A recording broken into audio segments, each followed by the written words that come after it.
A large crowd of locals had gathered in the main square of the small village. In the center of this square, surrounded by people, stands a girl tied to a wooden pole. That night, everyone gathered to witness a public execution. "Misha, let Misha go now," the dark-haired boy shouts furiously. At that moment, the executioner hits him in the back of the head with a wooden stick, demanding that he shut up. An elderly man frustratedly asks the condemned girl why she was helping this demon. "Mion is not a demon," the bound girl shouted hopelessly. The old man excitedly begs the girl to calm down. The priest standing nearby, condoling, says it's too late. The demon had already brainwashed Mischa. Pointing to the bound guy, the priest asks people to look at his hand. The young man has a seal inscribed on his arm. The abbot claims it's irrefutable proof that the boy is a demon. As everyone knows, Misha will be judged on her own merits for giving her hand to a demon, the priest said sternly. He then added that because of her indelible sin, Misha must suffer in hell for eternity. The people in the crowd can't believe it's true. Experiencing endless suffering without knowing when it will end is too cruel for her. A little girl approaches the priest and tearfully asks him if there is any way to save Misha. Calling the baby girl Elena, the gracious rector of the church responds that there is such a way. The overjoyed girl asks the priest to save Misha at any cost, no matter how. She promises to help in any way she can. Approaching the little girl, the priest sits on his knee in front of her and promises that he will save Misha. All she has to do is go through a purification ceremony. The surprised girl looks at the bishop and asks what a purification ceremony is. Smiling, the rector of the church tells Elena that she will soon see for herself. He then stands up and steps back a little and announces the beginning of the purification ceremony. "Elliot," the priest said ominously, looking at the executioner. The executioner in the gray robe has in turn already lit a torch and is heading towards the bonfire. Walking over to the bonfire where Misha is standing, the executioner stood in place and looked at the girl, preparing to carry out the execution. Looking up, the guy with the seal on his hand noticed what was happening. "Stop!" the dark-haired boy shouted doomedly. The old man who was trying to calm the girl sobbed.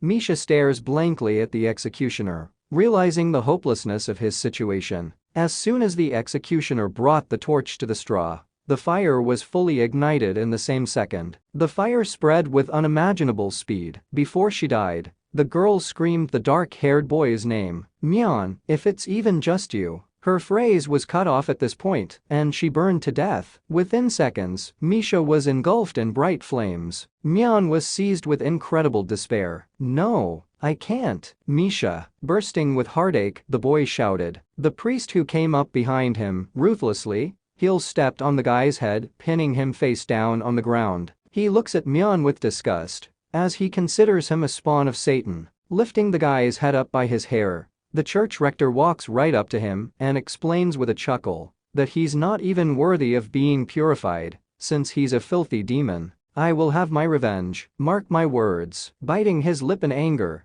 the distraught Mion shouted, glaring hatefully at the priest. However, in the very next moment the horizon for the guy staggered, and everything around him began to look very strange. The priest committed lynching with one sword motion and severed the head of the dark-haired guy. When Mion's head landed on the ground, his pupils immediately blurred and tears leaked from his eyes. The ladies who watched the demon's execution wish him to burn in hell. After all, innocent Misha died because of him. The last thing the boy saw before he passed away was the bloody blade of the sword that the rector of the church had used to cut off his head. As soon as Mion left the world of the living, he began to fall into absolute nirvana. In this state, all his bad memories began to flash before his eyes of how Misha had been burned alive, about how they had been turned in by an ordinary village child, and how bloodthirsty the priest had looked at him when he saw the seal on his hand. Even as a child he had been teased and stoned because of that devil's seal. His whole memory is filled with sad and painful memories, but for some reason he is very light at heart now. I wish it could go on like this forever.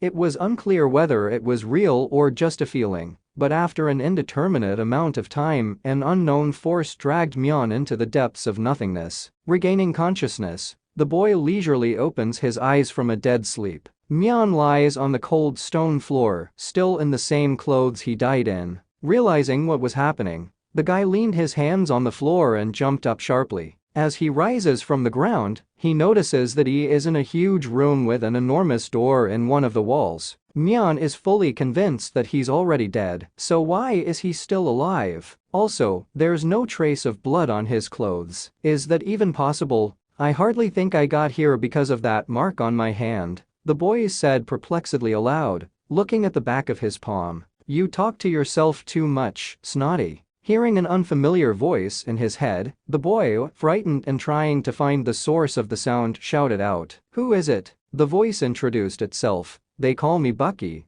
I'm in charge of this place. You're the one who brought me here. Why did you do this? And where the hell am I?" An angry Mion shouted loudly. "From now on, once a year you will fight different opponents. If you don't want to be killed, fight them and kill them all." Ignoring the boy, the unknown voice explained. An outraged Mion asks what the voice means and why on earth he should fight anyone at all. He demands that Bucky stop hiding and talk to him face to face. "Are you asking why you should fight? Ha, stupid question. Everything you've ever done in your life has been a battle. You can't stick to your high values when it comes to even ordinary things like getting food or shelter. Throughout human history, from ancient times to the present, the purpose of people's lives has been to fight." Grinning, an angry Mion yelled that he wasn't going to listen to Bucky's reasoning about the nature of humans and asked him to stop dodging questions. "I've created a battlefield. In addition, there is a reward for survival. What you achieve is up to you, but I will say this, there is something that losers who can't even survive will never achieve." The annoyed guy demands that they stop talking in riddles and explain what Bucky means. "Whether you fight or not is up to you, so do what you want. Just remember that your opponent will appear in a year, and only one of you will survive. That's all for now, see you in a year." The unknown voice finished its monologue without answering the boy's questions. It pisses the guy off that Bucky says what he thinks and then just walks away like that afterward. The voice doesn't answer any of his questions. He tries to call Bucky for a while longer, but to no avail. Abandoning her attempts to shout, Mion realizes that the unknown voice is finally gone. What the hell is going on? Who's that voice calling itself Bucky? And where is this place? Realizing that just standing still won't make him understand anything,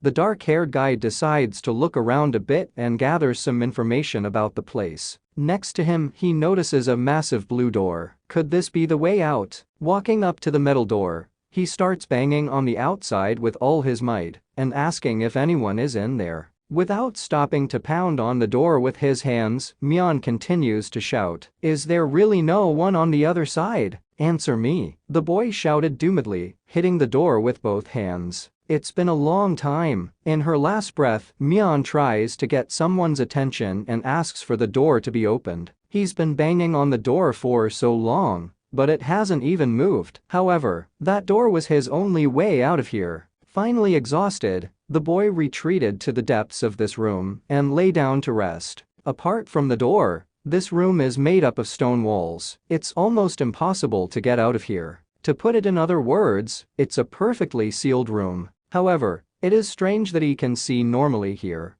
as if this room is in broad daylight, even though it is closed so tightly that there is not even a dim ray of light. Furthermore, he can tell exactly what time it is, whether it's day or night. He can also tell how many days are left until he has to fight unknown opponents. Whether this stone room is strange, or whether Mion is strange, even the lad himself can't tell. He doesn't know what is what anymore. Besides, he wonders what became of Misha, whether she got here with him. Waking up and opening his eyes, the guy sits down on the ground, realizing that he had fallen asleep for a while. Suddenly, Mion smelled a strange but very pleasant odor. Nearby lay a variety of different cooked and delicious food. When did this come in? How did it get in here? There was no opening anywhere. With a suspicious glance at the food, the guy realizes that he's really hungry, and his stomach is completely empty. But is it safe to eat it? Everything on the floor looks awfully appetizing. It feels like it was cooked for royalty. Mion is tempted to look at the sumptuous food. There's nothing to lose. He takes the huge ham that first caught his eye. As he takes a bite, he realizes that the food seems to be fine.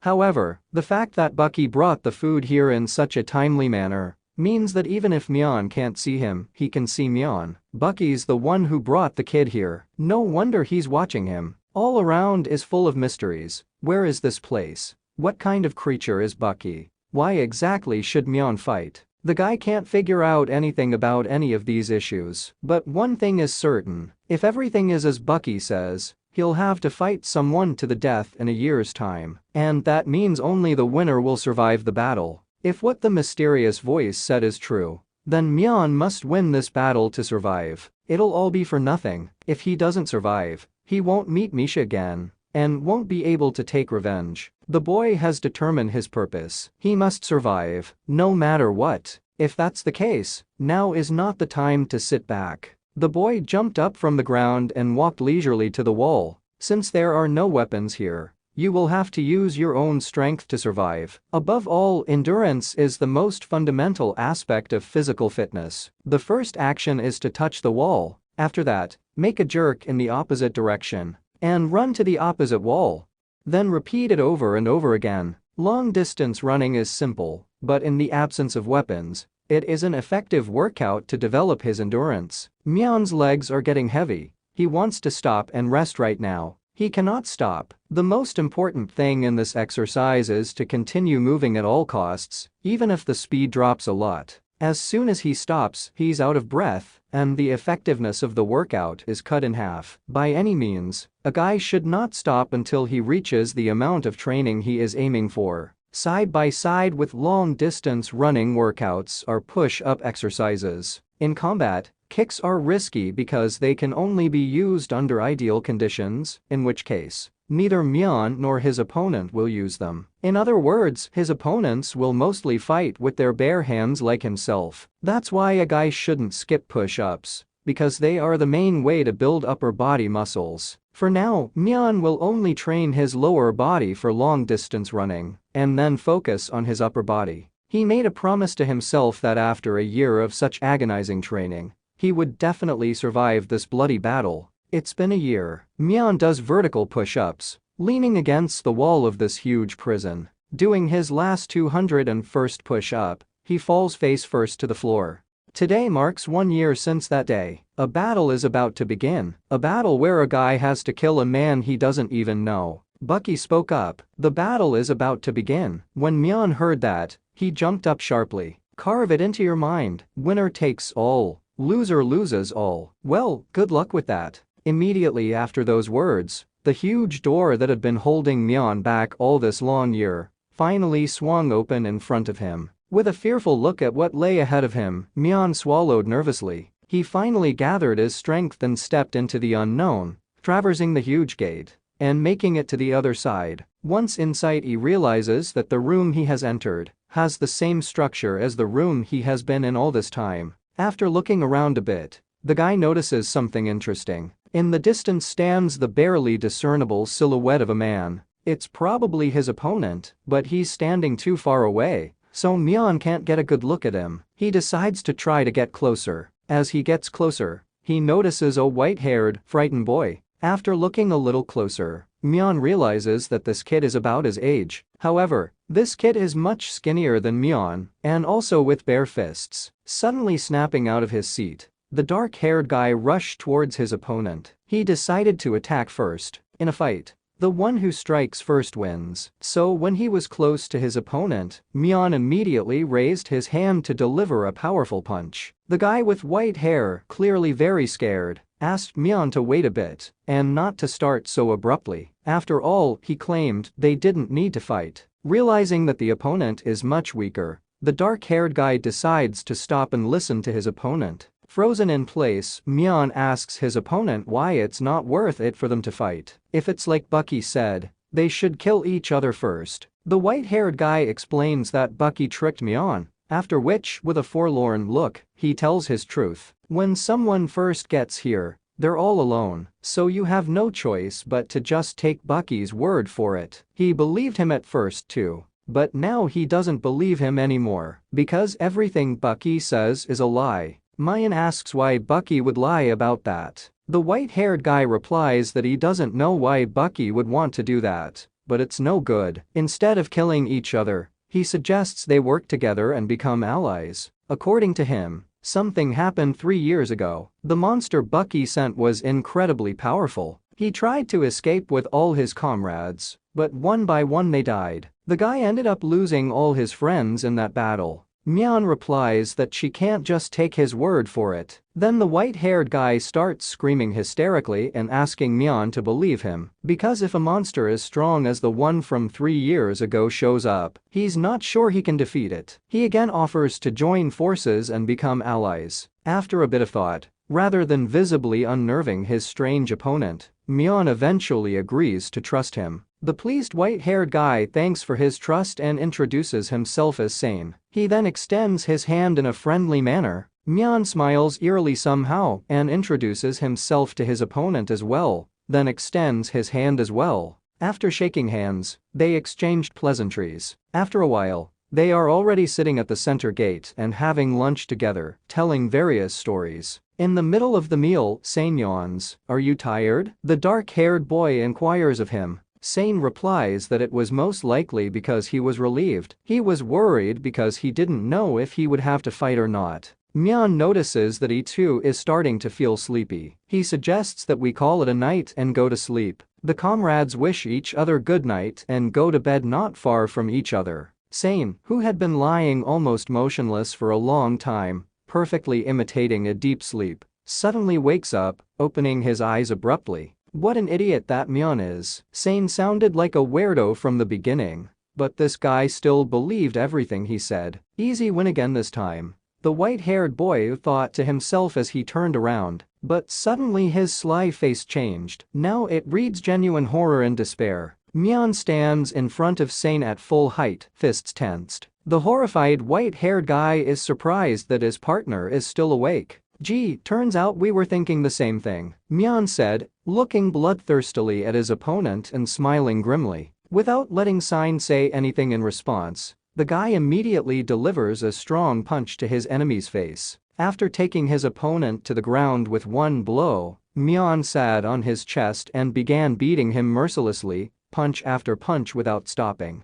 A doomed Sane starts screaming and asking Mion to stop. He tries again to explain something about trust and joining forces. The young man stopped beating up Sane. However, as soon as the white-haired boy decided to say something, the indifferent Mion hit him in the face again, knocking out a tooth. "I'm sorry, Sane, but I don't trust anyone anymore," the boy said, looking at his battered opponent with disdain. The words were immediately followed by a blow, and then another, and another. It went on like this until Sane breathed his last breath of his life. Mion sits on his enemy's chest, bringing up his bloody fist for another blow. He stares madly at the man he has just beaten to death with his own hands. "He's dead." "No, I killed him," Mion said without a trace of regret, looking down at his bloody palms. "I killed a man with these hands. I have to get used to this feeling, because without it, I won't survive here," he thought without taking his eyes off his hands. It has only been one battle so far,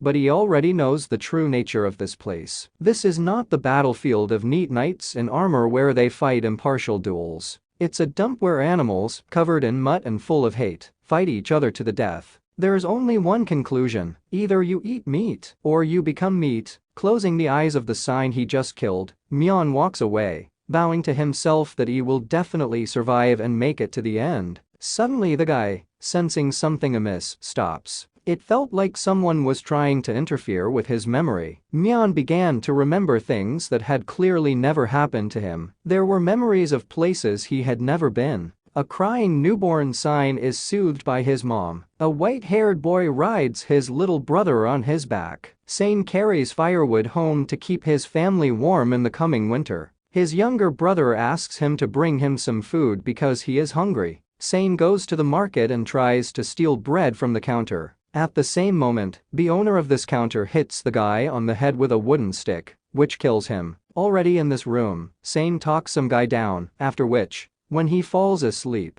beats him to death with his fists. All of Sane's memories are imprinted on the dark-haired boy's mind, as if he had lived it all himself. The memories of the enemy he killed became his own. Suddenly, Mion notices that he begins to glow a strange blue color. That mysterious glow is coming from Sign's corpse. And you did it fast. I'm surprised, Bucky pronounced. After saying those words, long demonic arms emerged from the ground. They wrapped their arms around the white-haired boy's body and began dragging him into the darkness. Sane's voice is heard coming out of his physical body. He screams in panic, "I don't want to die." Without stopping screaming desperately, he turns around to Mion and reaches out his hand to him and asks him to save him. A frightened Mion doesn't understand how this can happen. After all, Sane is dead. How can he see and hear him? Suddenly, one of the demonic hands grabbed Mion's leg, but he stepped back and pushed the hand away from him with a scream. At this time, having completely enveloped Sign's body and spirit,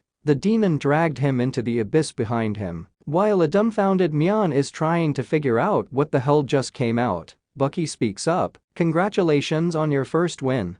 Still frightened, Mion asks Bucky not to leave and to answer one question for him. What happens to those who died here? You have two ways to find out. One, have Bucky, who is the absolute here, tell you. The other is to see for yourself. If you want to know where the dead go, there's an easy way. Die and find out for yourself.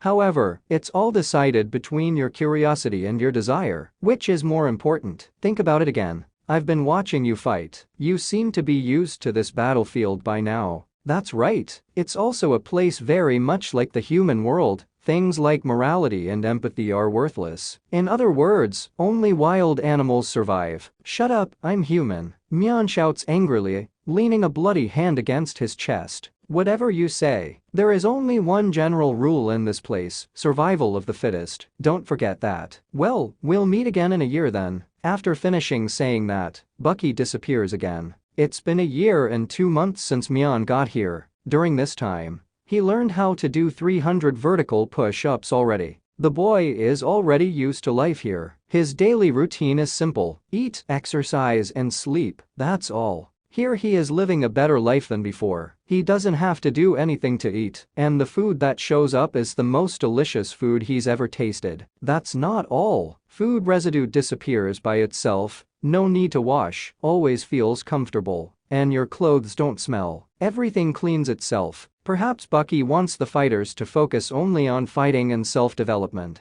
Doing what Bucky wants offends Mion. But he has no other choice. He doesn't want to die a miserable death like Sane. If he dies here, where will they take him? Could it be someplace more sinister than this? Also, Mion wants to find out what that light was that came from Sane's corpse. Training to survive is not enough. He must still gather information. Sane survived because he used information. Any information is better than nothing, and Mion has to find a way to get it. The first person worth getting information on is Bucky, but he won't talk at all. So at this point, the only way for him to get information is to get it from his next opponent. But Mion doubts that the enemy will honestly give out all the information. At the very least, everything Sane has said is a lie, except his name, and the guy is no different. But all in all, when you think about it, none of that matters. Mion will just take all the information from them by force. After he killed Sine, someone else's memories had appeared in his head. These new memories were of Sine. The guy doesn't know how this is possible. The only thing he realized is that he can take the memories of his opponents if he kills them. And that memory is the only information that can't be hidden.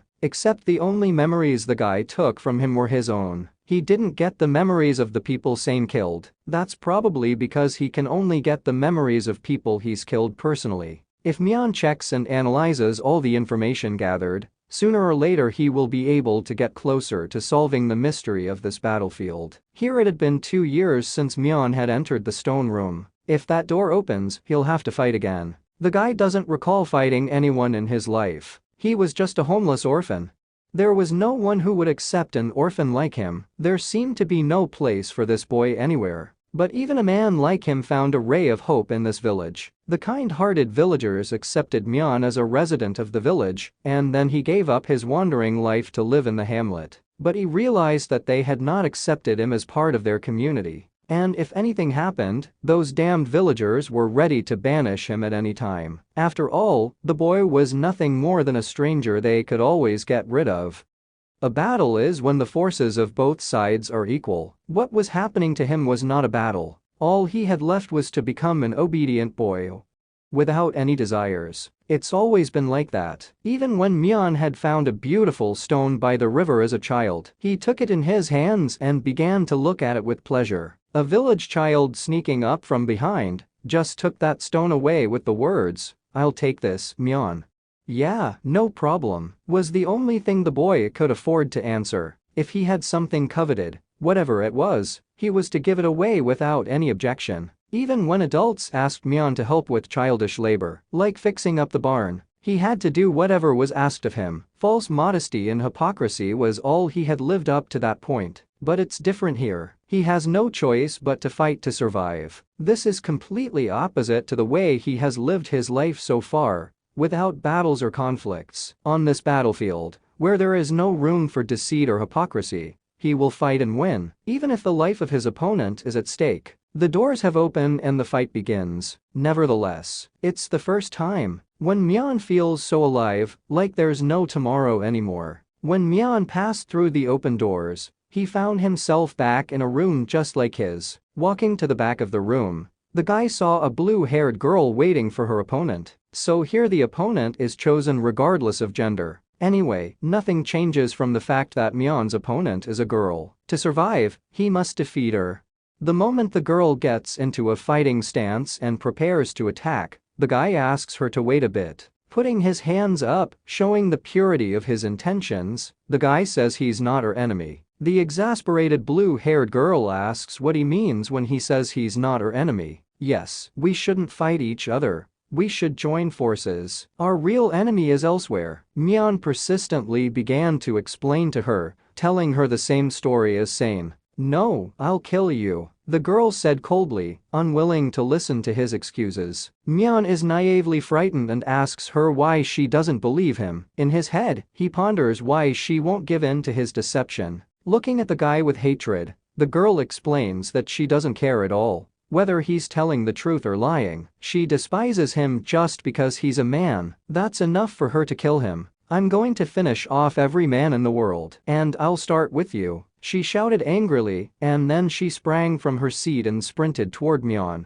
Her hatred for a man is not normal at all. They don't know anything about each other yet, and she's already raring to go. She's approaching very quickly. In that case, Mion has only two choices: attack back or dodge. However, the guy decides to take his time. Now the best tactic will be to retreat and try to understand the enemy's strategy. Mion still doesn't know what she's trying to accomplish. This girl is acting very strange. He realized it was all about hating men, but maybe she was hiding something else too. Running away from the girl, the prudent Mion decides to buy some time and see what she's up to. Suddenly, the blue-haired girl stops and smiles grimly. Noting that the way Mion was moving made her realize what he was trying to accomplish. If that was true, there was no point in hiding it anymore. In that same second, a long one-handed sword materializes in her hand. A surprised Mion asks where she's been hiding the sword all this time, and in general where she got the weapon in this place. Swinging her sword with all her might, the girl frantically shouted that she had no intention of telling anyone about it. Damn it, that's not fair. Nothing in this world is fair at all. While dodging this girl's blows, Mion noticed that she was incredibly fast. It was as if she had been fencing all her life. Also, because of the angle of her swing, it's hard to dodge her. She's so small in stature, but she's good with a sword. Plus, even though this room isn't small, it's still an enclosed space. At this rate, Mion won't be able to dodge for long. "You think you can avoid me forever?" the blue-haired girl shouted angrily, striking with her sword. As she came close to the wall, the guy dodged just in time, but her attack hit the wall, and the weapon flew out of her hands. Realizing that this might be his only chance, Mion immediately rushed towards the sword to pick it up and seize the advantage. "Shit," the girl muttered, looking hopelessly at the sword lying on the ground. "Looks like we've switched places now." The dark-haired boy grinned and held his sword in his hands. "Damn man," shouted the girl, standing in the same spot.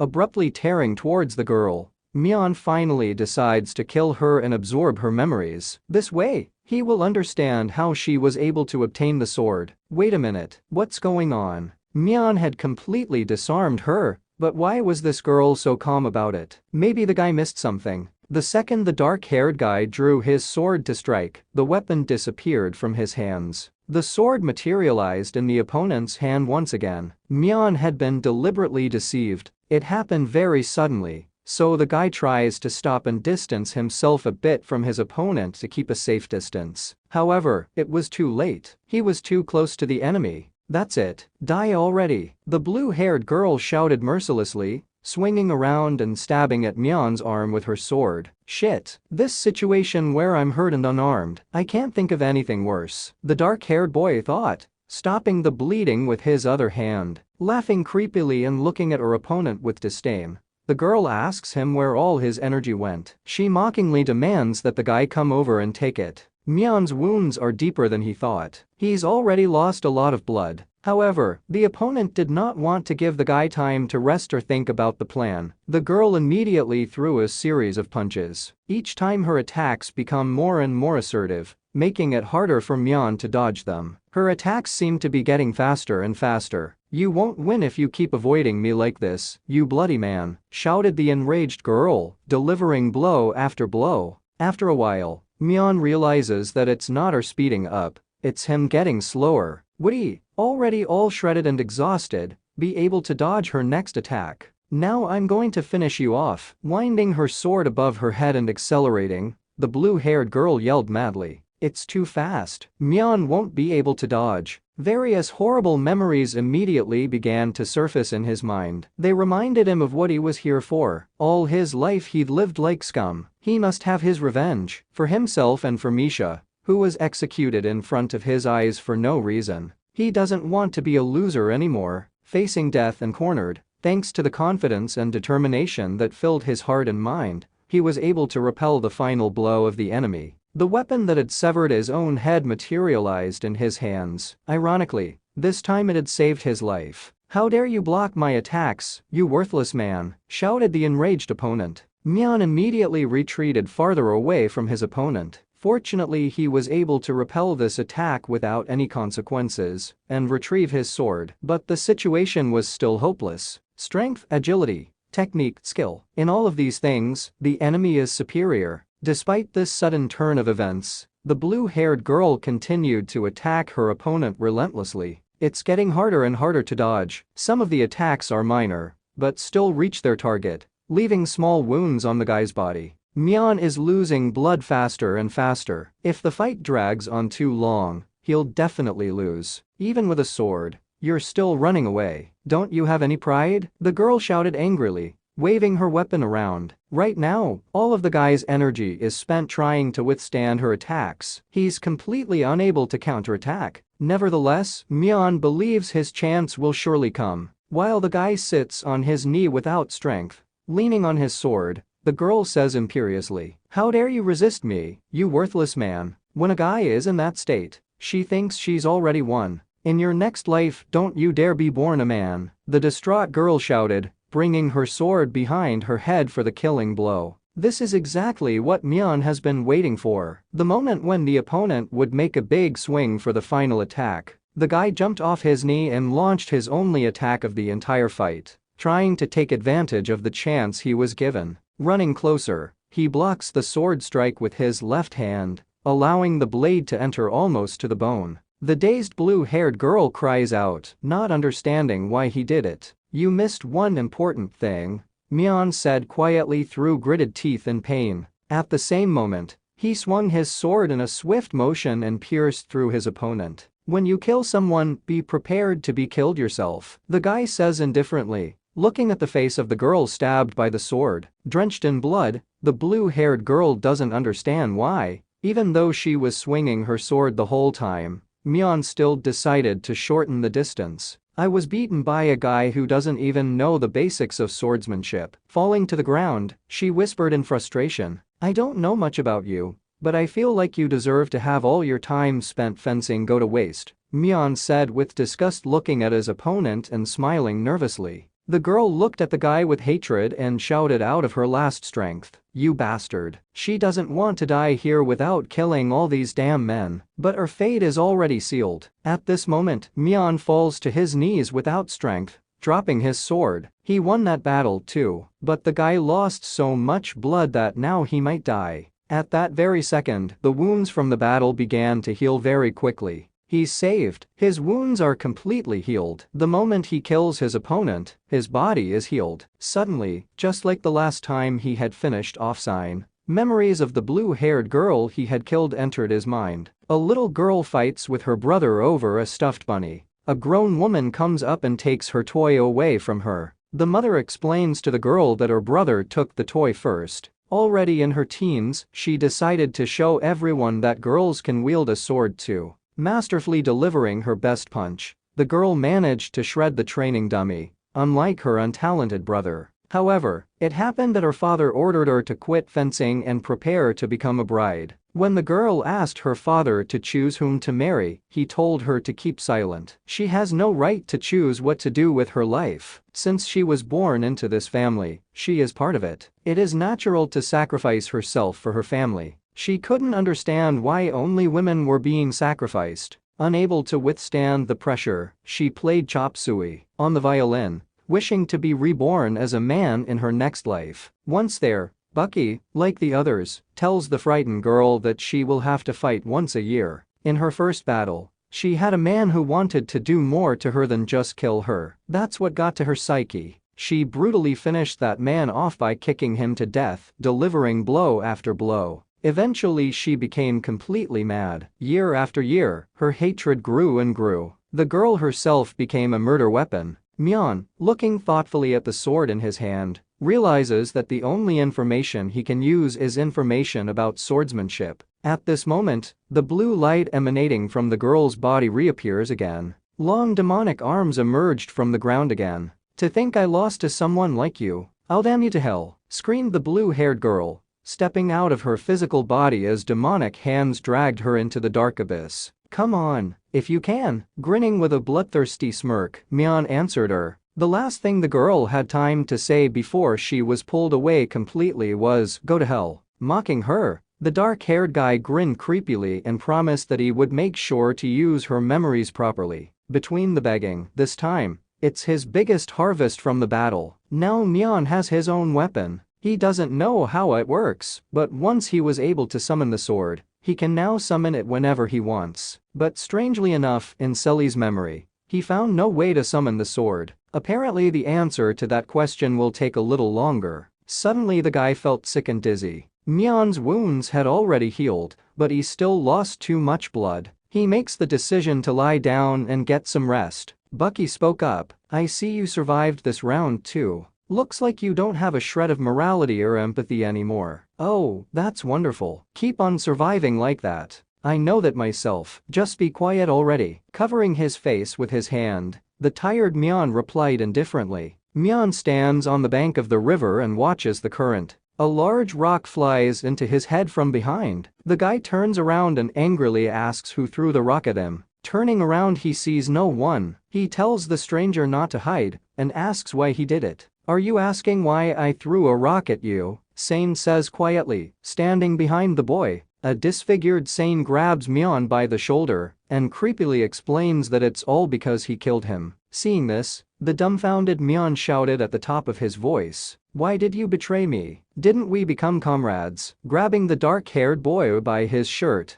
the disfigured Sane shouted. With a horrified gasp of dismay, Mion ran in the opposite direction. He's running away from the darkness that consumes him. He tries to escape the hatred of the man he beat to death with his fists. However, the faster he ran toward the light, the more swiftly the darkness dragged him along. Not realizing where he is, the guy tries to find a way out of the abyss. Suddenly he hears a familiar voice. It is definitely Misha. Mion runs towards the voice and asks her to call back. In the distance, shrouded in darkness, a lone Misha stands with her back to the guy. Mion walks up behind his friend and puts his hand on her shoulder. He's glad he's finally able to find her. "I finally found you," shouted a girl with a disfigured face, grinning madly to her ears. It was the Selly he had stabbed. The mutilated girl grabbed the guy by the throat and started choking him with both hands, screaming madly that all men should die. "Let me go," shouted Mion as he woke up in a cold sweat from the nightmare. Damn, I'll dream about that. Maybe it's because the guy absorbed Sane and Sally's memories. Materializing the sword in her hand, Mion decides to practice a bit. First of all,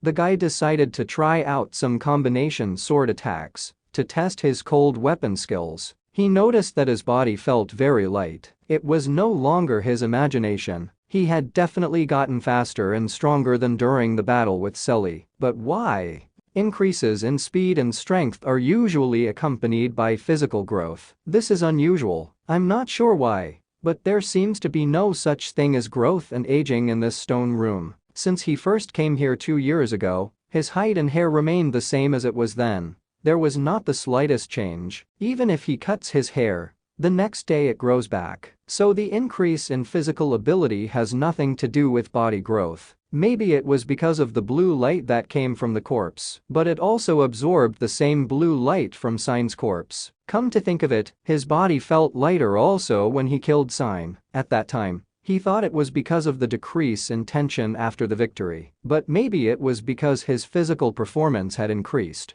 If this guess is correct, it means that Mion not only receives the memories of his opponents, but also absorbs their power. Survival of the fittest. So, these aren't meaningless words that Bucky said. Moreover, what he gained in this battle this time was not only the increase in his physical stats, thanks to the fact that the guy had absorbed all of Sully's memory. He, who had never picked up a sword, could now handle it freely. Her memory will be a great asset to Mion's survival. However, there is one thing that bothers him a lot. When he swings his sword, he can't escape the feeling that something is wrong. Maybe it's because the guy has the memories, but the body is different. It feels clumsy, like he's moving around in clothes that aren't his size. And the only way to fix that is of course practice. Another year had passed. During this time, Mion honed his swordsmanship day by day. After finishing another grueling workout, the guy lay down on the ground to rest a bit. After training,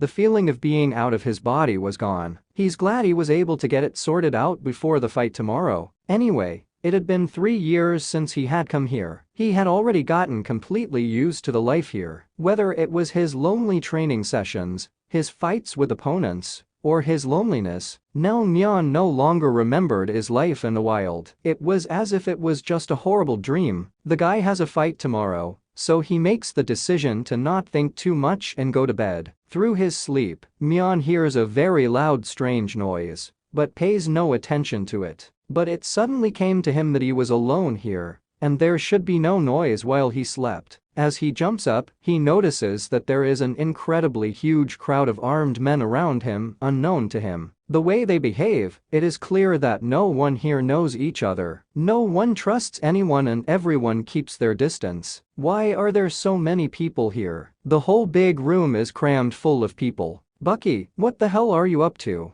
Today was supposed to be the day of battle, when Mion would have squeezed to death with the enemy that came out from behind the gate. But with so many people suddenly appearing here, did that mean something else was going on? The others don't seem to be much different from the guy. They all don't understand what's going on. That means this is the first time a situation like this is happening. In that case, there's no point in starting a conversation with them, since no information will be forthcoming. Is there no other choice but to ask Bucky? No, wait a minute. Mion's been thinking about something. Would it be a bad idea to take the first step? They are all on high alert right now, but because they are expecting attack from all sides, they are more vulnerable. If he uses this to his advantage, he can turn it into an advantage. Just as Mion decided to spring into action, the man behind him called out. The frightened boy turned around sharply. Smiling, the green-haired guy asked not to be so cautious towards him. As he got closer to Mion, he noticed that they were most likely the same age. Is it just a coincidence that this guy approached Mion just as he was about to attack? The guy decides to listen to the stranger for a while. My name is Rako, what's yours? The green-haired guy introduced himself in a friendly manner. Mion also introduced himself to his interlocutor before asking if he knew anything about what was going on here. I don't know. Today was supposed to be the day of the battle, but before I knew it,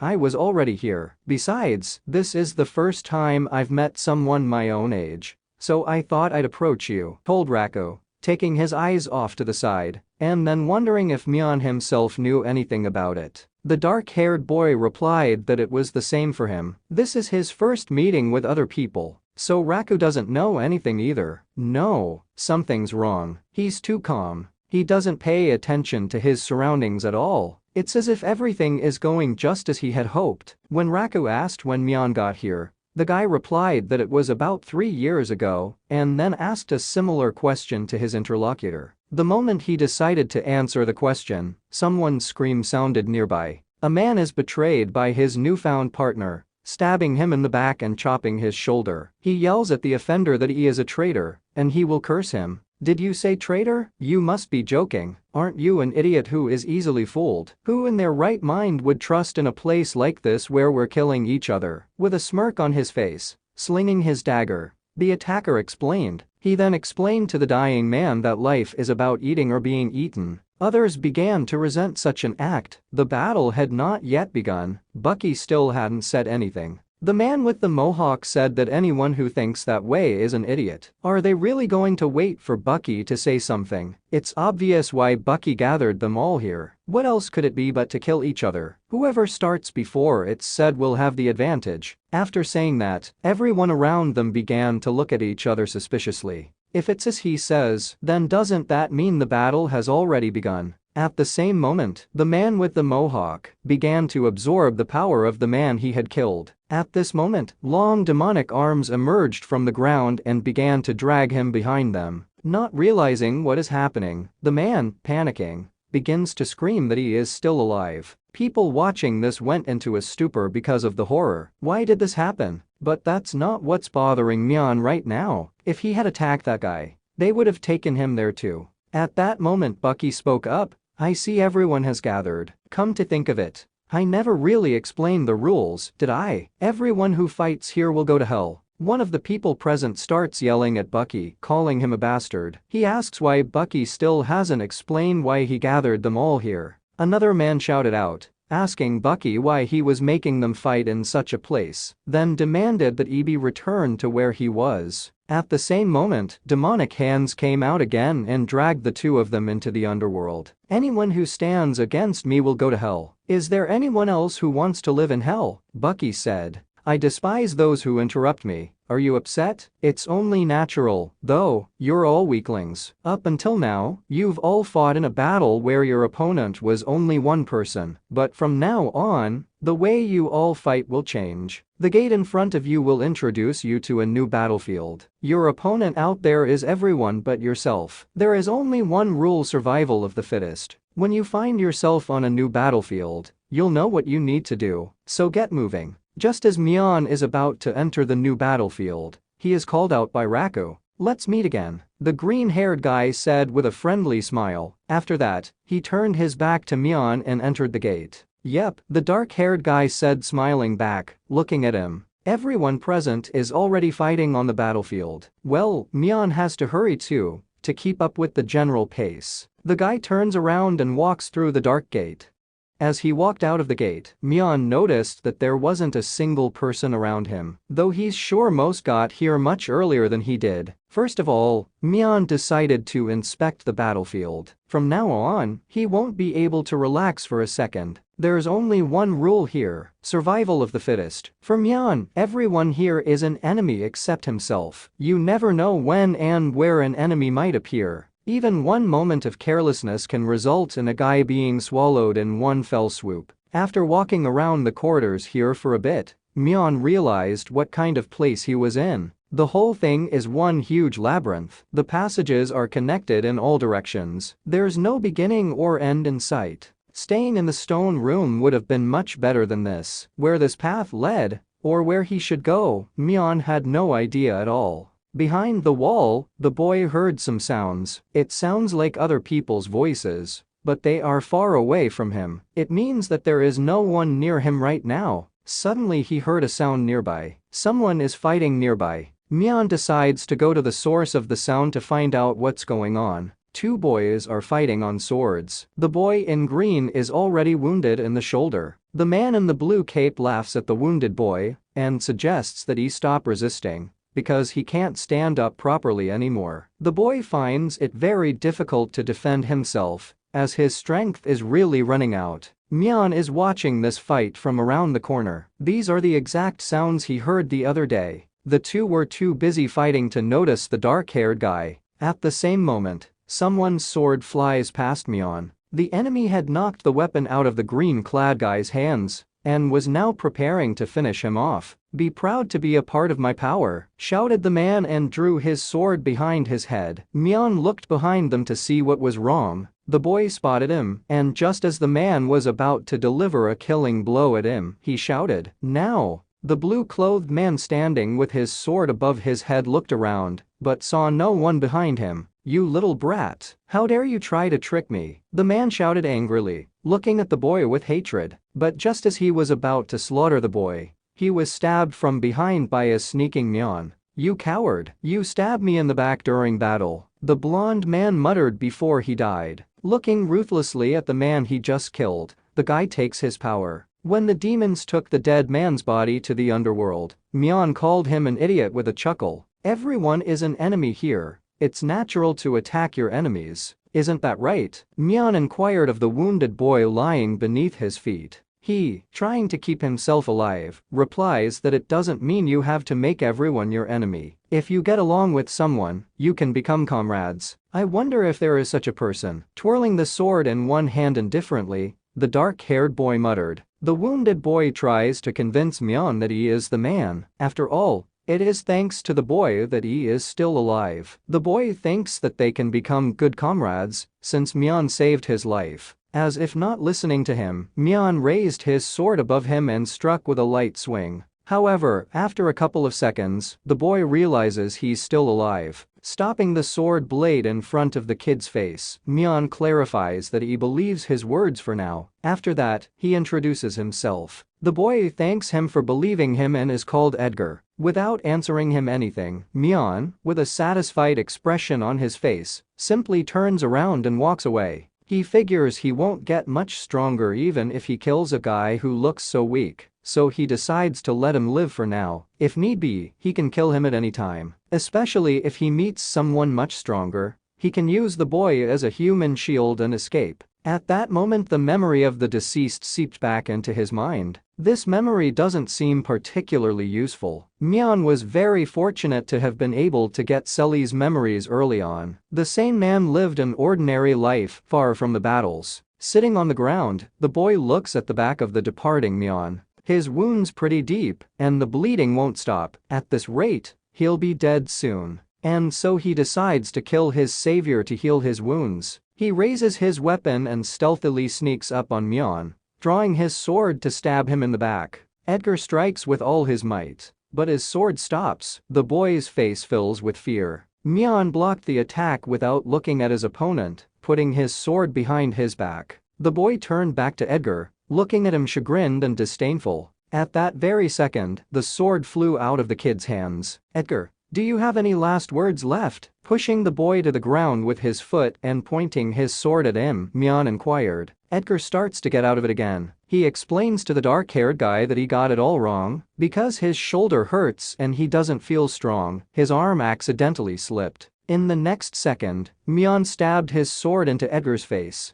"Comrades, as if we could be comrades in such a hell." Staring blankly at the corpse beneath his feet, Mion said. After a while, the guy is walking alone through the labyrinth again. He's already hungry. Come to think of it, how the hell could he get food in this place? Back there in the stone room, food would appear around the time he was hungry. He decides to focus on finding food for the moment. Mion, looking around, wanders alone through the maze in search of food. Suddenly he notices the cooked food lying on the ground. Everything looks the same as in the stone room. The guy thanks God there's no one here, and he's the first one who could find it. He decides to sit down and have a quick meal before anyone comes in. At the same moment, someone's voice rang out. Someone's coming. There seems to be more than one person. 3 armed men came up from behind, uniting into one group. They are unhappy that Mion is sitting alone eating like a rat. One of them offers to kill the guy. Realizing that he couldn't handle the group alone, Mion immediately got to his feet and ran in the opposite direction, taking some meat with him. What a poor little thing. running with his tail between his legs as soon as he saw us. If only I hadn't been hungry, I'd have caught up with him and finished him off, the red-haired boy said with a chuckle. The guy with the purple hair agrees that they shouldn't run anywhere, but eat a good meal first. After finishing their meal, the group of people decide to take a good break before going out to kill the loners. Suddenly, the purple-haired guy notices something strange in the depths of the tunnel they came from. The man with gray hair also smelled someone approaching. This person was a guy dressed in purple and wearing dice-shaped earrings. The red-haired and purple-haired guys laugh at this loner. However, they are surprised that even though this guy is alone, he doesn't try to escape and goes to meet them. The gray-haired man remarks, since he's alone and coming this way, doesn't that mean he has a touch up his sleeve? Laughing loudly and pointing at the man walking towards him, the red-haired guy notices that the man doesn't even have a weapon. And even if he had a weapon, how could they lose if there are 3 of them and he's alone? If that guy is looking for a fight, not realizing the position he's in, they might just kill him. The gray-haired man clearly doesn't like the idea, but while they were discussing all this, a man with earrings walking towards them just walked past. The guy with purple hair started laughing at the man who had just passed. He was sure that the man realized that he didn't stand a chance against them. Then, pulling out his sword, the red-haired guy jumped up and ordered the man with the earrings to stop. The purple-clothed guy stopped and turned around to look at the sword-naked opponent. The red-haired guy teases him, saying that the man in purple is a spineless bastard who meekly passes food because he's afraid to fight over it. The man in purple clearly didn't like the insults directed at him. By the food that had just been eaten by a group of people lay the remains of the bodies of a purple-haired guy and a gray-haired man. "Who the hell are you? I've never heard of anything like this," screams the red-haired boy trapped in the material cube in tears. He asks the guy with the earrings to let him go and promises he'll never see him again. The guy with the earrings silently takes the dice in his hand. The red-haired guy is hysterically begging not to roll that die. The guy with earrings lets go of the dice, and the dice, pushed off the ground a few times and spinning a little on the spot, falls with the number 4 upwards. Immediately after that, the guy standing inside the cube was chopped into 4 pieces like a sword. "It's finally quiet," said the guy with the dice-shaped earrings a little verbally. 3 days later, hungry Mion is still wandering the labyrinth alone. For the first time in a long time, you can see the food ahead untouched by anyone. The guy's face doesn't have the judgment it used to have. Now his only goal is to get food at any cost. However, as he ran up to get a good meal for the first time in a long time, another group came over to eat. With no chance against them, Mion runs away again. He hasn't eaten anything since the previous day. He's just about the only person in this maze who isn't a member of the squad. Now he looks like an appetizing meal to them. Maddened by hunger, Mion promised that there was no way he would collapse here and would definitely survive. A red-haired man, walking next to a regular kid, unhappy that they had to run away from a large troop again after giving them food. A group of 5 or 6 people had stolen everything again today, even though they had found the food first. The guy walking next to him asks Jack not to worry so much. When Jack asks him what he means, the guy explains that there is as much food as there are people fighting. Then, if they keep killing, the number of people will decrease, and there will be more food for those who are left. "You're such an idiot. It's not just the number of people. The amount of food will decrease too," the red-haired man shouted angrily. And he explains that it's not just about an empty stomach. Even if they don't starve to death, they end up having to fight other people for a piece of food. When that happens, who will win? The group of 5 or 6 people who filled their stomachs with food, or the starving people who couldn't eat anything? An annoyed Jack explains that if they hadn't known the guy when he was alive, he wouldn't be driving around with someone like him. Suddenly the kid notices the food on the ground, grabbing Jack's hand. The red-haired man praises Carl. He's finally being useful for once. However, Mion is already standing by the food, sword drawn. The 2 companions are surprised that someone has already gotten to the 2 loaves of bread. Jack tells Carl that it doesn't matter. They should just kill the guy and be done with it. It seems like an easy task for the 2 of them to take down one hungry guy and take his food from him. Walking over to Mion, Jack explained that it was their food, and if the guy didn't want to fight them, he should drop the bread and get out of here. Mion yells that he can't just give them the food, since he's been on the run for days and finally found it. Naive Carl replies that they haven't eaten in days either, and they aren't going to give up that food either. These words make Jack very angry. He yells at the guy, saying he's an idiot, and you can't just tell your opponent that. Carl apologizes, noting that they are in the same situation as Mion.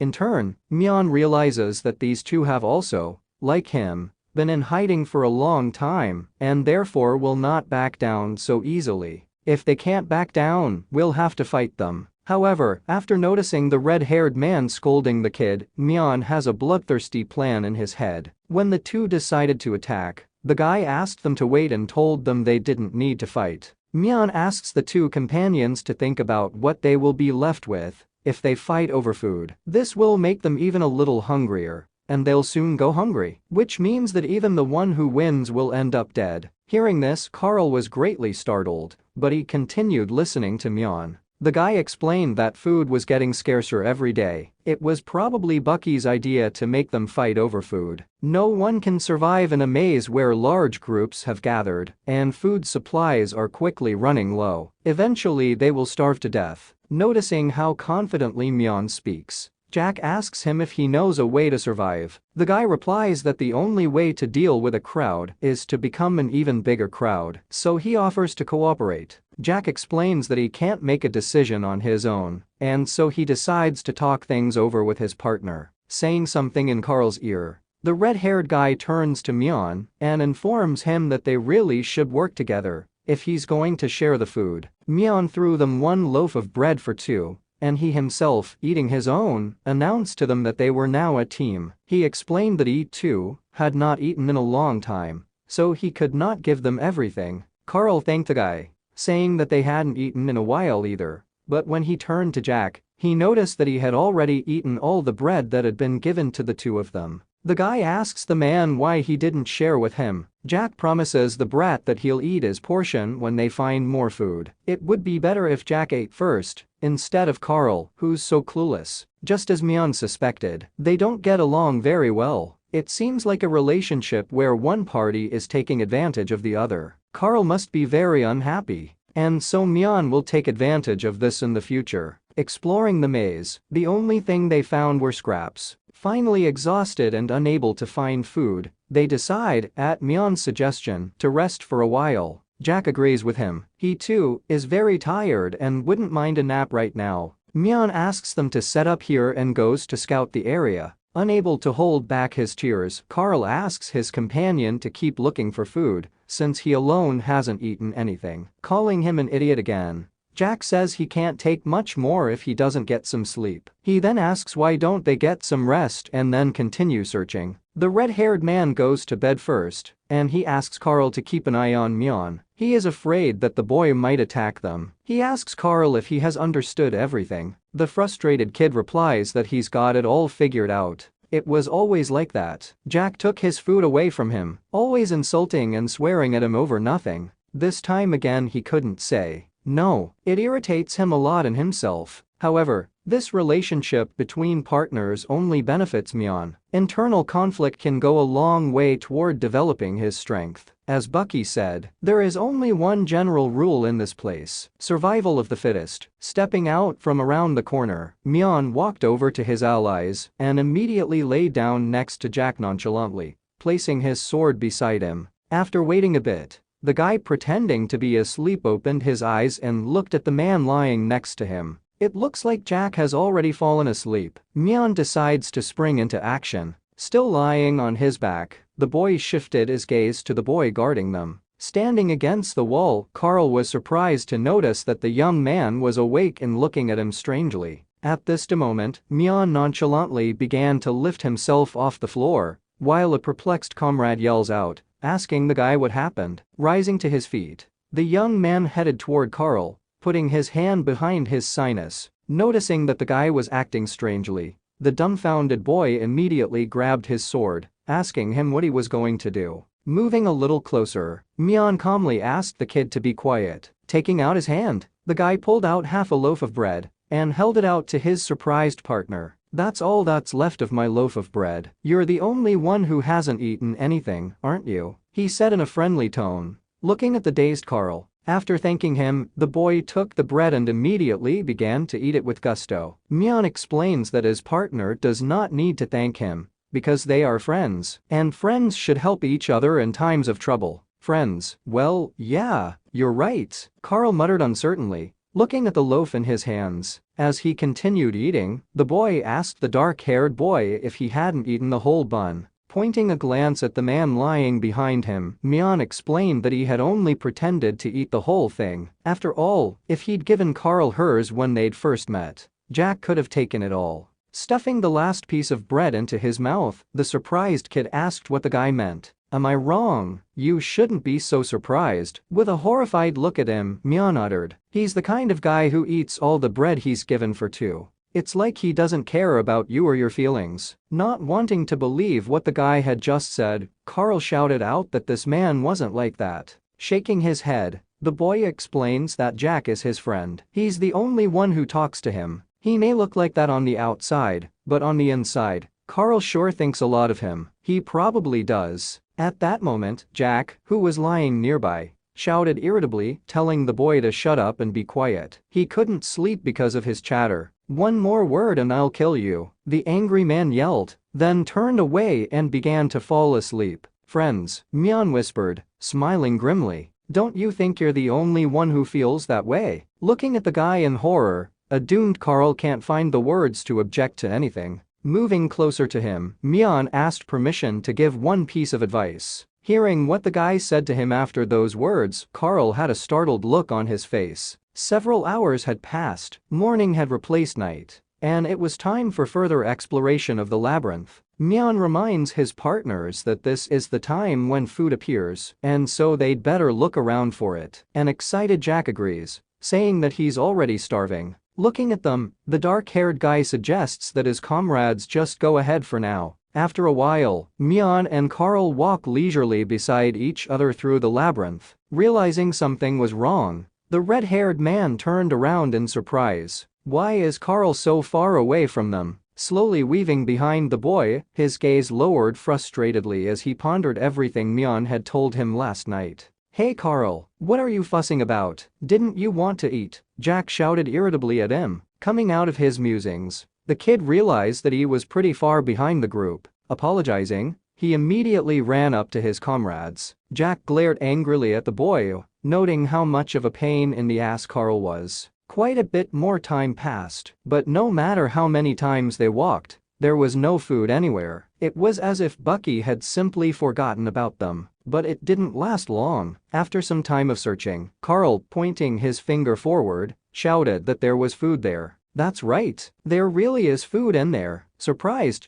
Jack swept up Carl, a guy who's usually useless, but he's good at finding food. However, looking thoughtfully at the corridor going far ahead, Mion realizes that something is not right here. There's something standing in front of the food. Some unknown matter that looks like a barrier or something. What is this translucent thing? Realizing that no one was around, an overjoyed Jack shouted to Mion that this food was definitely theirs now. Suddenly the dark-haired guy who stopped him with his hand asked his partner to wait a bit. At that moment, a man ran out from around the corner and, laughing, shouted that this food would now be his. A dumbfounded Carl immediately shouted that they were the first to find her. Shut up, she's mine, the stranger muttered with a chuckle, running into range of the unknown matter. But in the same second, that man's head was chopped in two. In an instant, the man's entire body was cut into pieces. As his remains fell to the floor, as they always did, a portal from the underworld opened and demonic hands dragged him to hell. What happened now? Did he just die? What's that all about?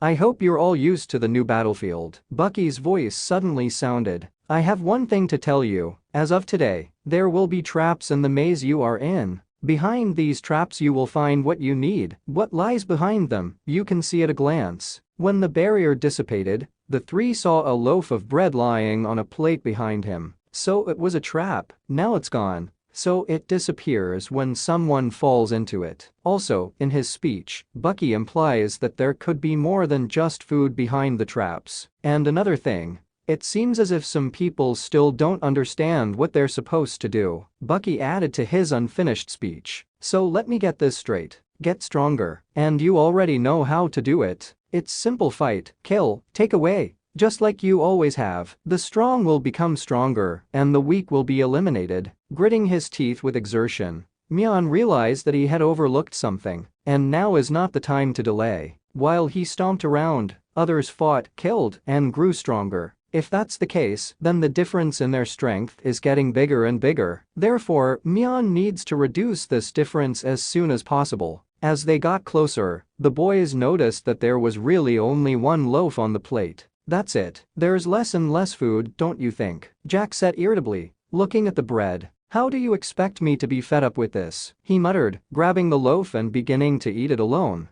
A tense Carl looked at the man and reminded him that it was his turn to eat. Chewing on his bun, Jack explained that it had been decided yesterday, but today would be different. Offensively lowering his gaze, Carl realized everything. Mion had indeed been right. This man is the kind of man who eats all the bread he's given for two. Like he doesn't care about his own friend. At that moment the boy was distracted from his thoughts by an irritated shout from Jack, who had already finished his bread. Approaching him, the angry man asked the kid if he had any objections. With a startled look under his feet, Carl says he has no objections. I have, Mion suddenly said, startling his partners with those words. The boy reminded him that yesterday Jack had eaten everything he'd given them for two. Even if it had been different, wasn't it rude to eat all the food alone when there was so little of it? Plus Carl hasn't eaten anything at all, so the man should give it to him. Unhappy with such remarks, Jack looked at Mion angrily. Tension hung in the air,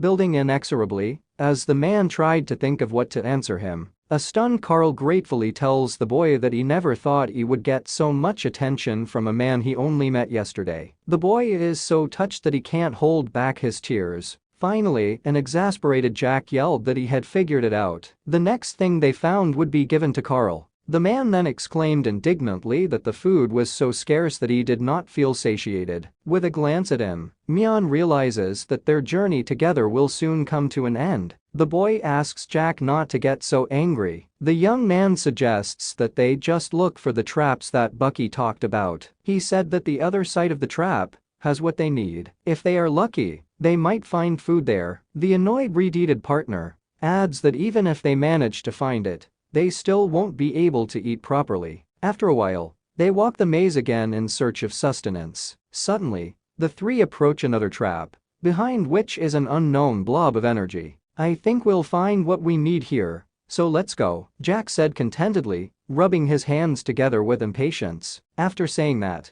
they spend a few more seconds together just staring at the trap and what's behind it. Hey Mion, aren't you hungry? The red-haired man suddenly inquired, glancing at the boy standing next to him. Mion responded by saying that even though he was hungry, he wasn't going to go in there first. He then remarked that Jack seemed to be the one who complained the most about being hungry, so no one is going to fall into the trap. In that case, we won't have to go any further with you, Carl shouted coldly. At the same second he took a swing of his battle axe and attempted to kill Mion. However, the dark-haired guy had expected such a turn of events, and so he drew his sword in time and blocked his opponent's strike. At the same time, a fierce duel broke out, accompanied by the ringing sound of metal sword and axe making contact. Everything happened just as Mion had expected. Fortunately, it looked like his efforts yesterday would not be in vain. A frightened Carl stepped back a safe distance so he wouldn't accidentally get caught,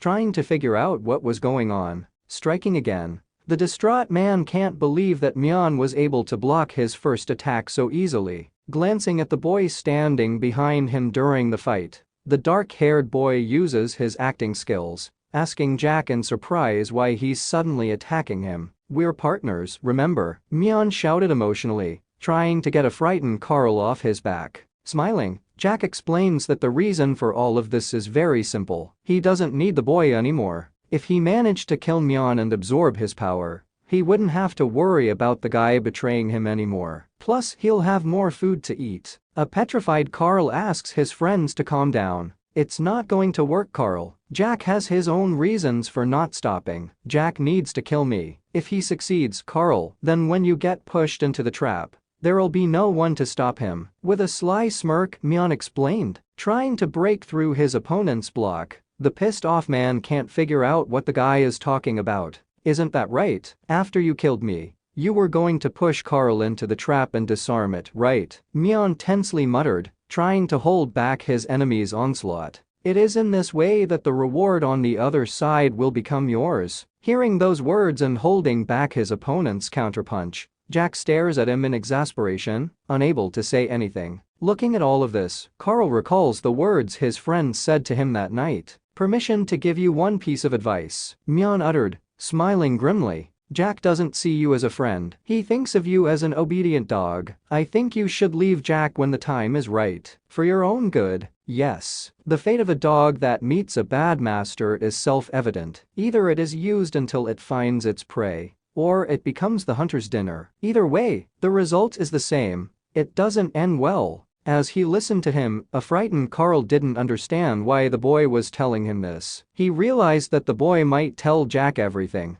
"I just feel like we'll make a better team, unlike him," Mion explained in a friendly manner. After that, the boy decided to end their conversation and go to bed. Those words struck Carl to the core. He couldn't imagine Jack saying something like that to him. Continuing to fight, the red-haired man yells at the kid again, calling him an idiot and asking why he's looking at him like that. Does this kid really believe what this bastard says? He's definitely trying to break them up. Not listening to him, Carl shifted his gaze hopefully to Mion. At this moment, the dark-haired guy is struggling to hold back the opponent's relentless attacks. In a burst of exasperation, Mion shifted his gaze to the eyes of the frightened boy looking at him. Continuing to fight, Jack asks the Dumbus standing to the side to finally finish this guy off. Shaking with fear, Carl can't make a decision. What should he do? "Why do I always have to explain everything to you? How useless you are," suddenly shouted an infuriated Jack. "Carl, you're a real piece of shit. Oh, right, one more thing," Mion said that night before he went to bed. "Sometimes the best way to stay alive is to cut your opponent's life short before he does." This incredible flood of insults and negative emotions literally drove Carl crazy. He will no longer allow himself to be bossed around. "I'm not a dog," Carl shouted, and with a sudden movement he drew his dagger and threw it at his former friend. While Jack's face showed genuine horror, the self-satisfied Mion grinned slyly at the angry boy. The dagger Carl had thrown was in Jack's liver in the same second. The red-haired man yelled angrily at the kid,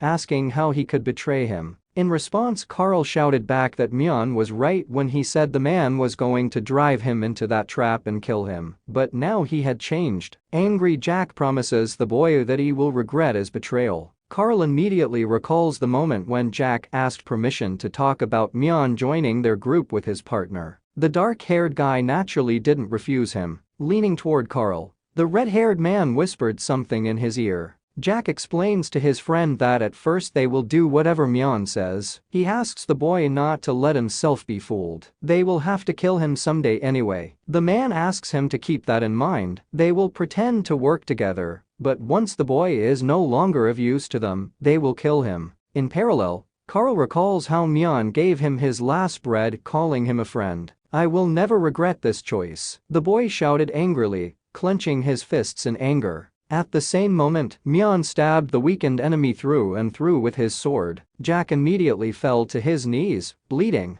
"Did you hear that? Gotta be at least a little kinder to your partners," the dark-haired guy said with a smirk, looking at him. "That's why your friend is leaving you. All the way to the end, until his last breath." Jack tried to understand why he'd been betrayed and how it could have come to this. Within seconds, the man died while his former comrades stared silently at his already breathless body. Absorbing his power, Mion decides to move on to the next step. At the same time, the lad was called out by Carl, who was standing nearby. The boy held out his hand to the young man. Standing across from him, Carl tells the guy that he wants to be his partner. They have to make an effort together to stay alive until the very end. "I think that's going to be a bit of a problem." With a friendly smile, Mion said eerily. In the next instant, the blade of his sword severed the boy's arm. Shrieking in pain, holding on to his wound, a stunned Carl asks Mion in a trembling voice what happened. Why did he attack him? Didn't the guy say they were going to be partners? Looking at him indifferently, the dark-haired guy explains that he has his reasons. He wasn't going to cooperate with the boy from the beginning.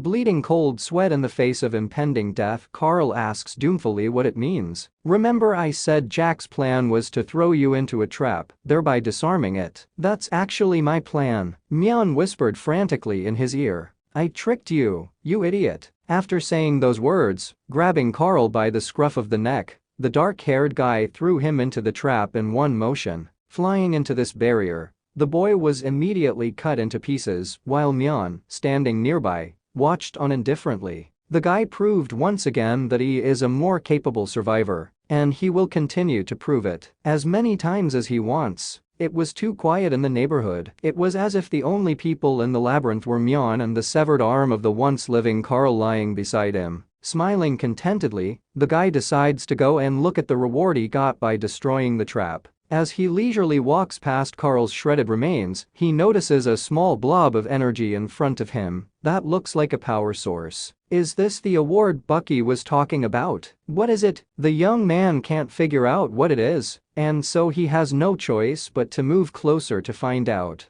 Approaching this mysterious blue light, Mion extended his hand towards it. Is that the blue light that appears when someone is killed? At the same moment, the young man's body was filled with energy. I wondered what this newfound power was all about. Suddenly, Mion felt something else. A bright blue light began to emanate from Carl's body as well. That energy immediately reached out to Mion specifically for some reason. As this light flowed into him, a part of some kind of symbol formed on the wall next to the trap. The guy didn't kill him directly, but can still absorb his power. I'll have to remember that. At that moment, the young man's mind seemed to be pierced by memories from the lives of the deceased Carl and Jack. Smiling contentedly, Mion hoped that there would be something useful for him in these guys' memories. Suddenly, as he found their memory, the boy realized something amazing. These two knew each other before they got here, and after their deaths, we met again here and started working together. In that case, is it possible that Misha is somewhere in this maze?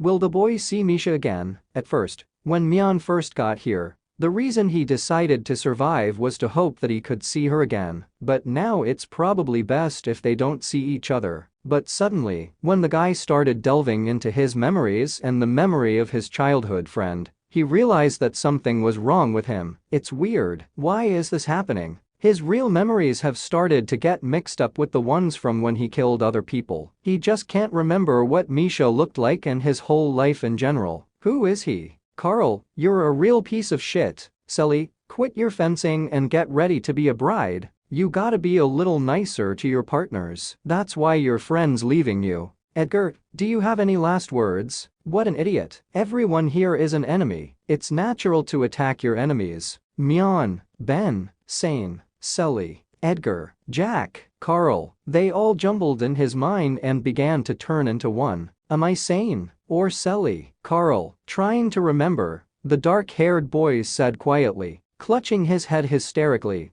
The young man tries his best to realize who he is. Enough, he shouted with fear. Mion, if it's even just you. Those were the exact words Misha said last. But what the hell did she look like? The village kid approached the boy when he saw the boy looking mesmerized at the beautiful pebble. Mion, shall I take this? Snatching the thing out of the boy's hands, Sane muttered. But was it definitely Sane and not someone else? These chaotic frames began to flash through the young man's mind one after another, gradually driving him insane. He couldn't escape from it, and the only thing he could do was to clutch his head with his hands and endure. I'm sorry, Sane, but I don't trust people anymore. My memories, traces of my life, they stir by themselves. That's enough. This can't go on any longer. After that scream, everything that had been tormenting him suddenly seemed to crack and shatter. He remained standing as well, clutching his head, but it wasn't so unsettling now. Everything had calmed down. Realizing he was alright,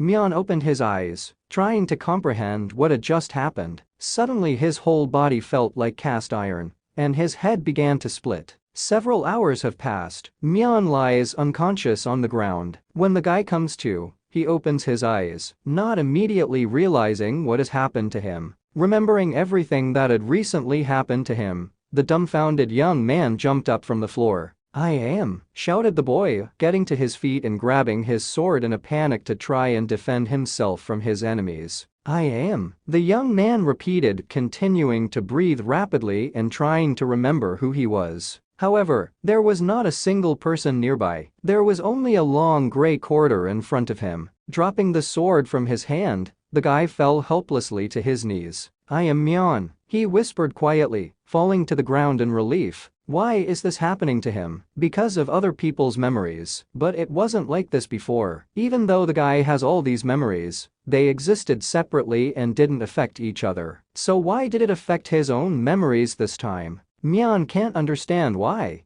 but he doesn't want to ever feel that way again. The boy felt as if his whole life had been rejected. Did it have something to do with the nightmare he had seen earlier? The young man can't believe that all the memories he has have shifted and distorted his memory. If this continues, Mion will become not the man he was in the beginning, but another with a distorted mind and memory. He didn't know. He had no idea that absorbing memories involved such a deadly risk. He'd been lucky to escape this time, but he couldn't count on the same luck next time. The original plan was to kill people and absorb their power and memory to become stronger. But this made a change of plan inevitable. Now, to become stronger, Mion must avoid rash killing. In that case, the guy already knows what to do. After a while, the young man wanders alone through a huge labyrinth. Keeping her guard up, Mion looks around without stopping to make sure she doesn't miss anything important. Suddenly he hears the sounds of a fierce battle nearby.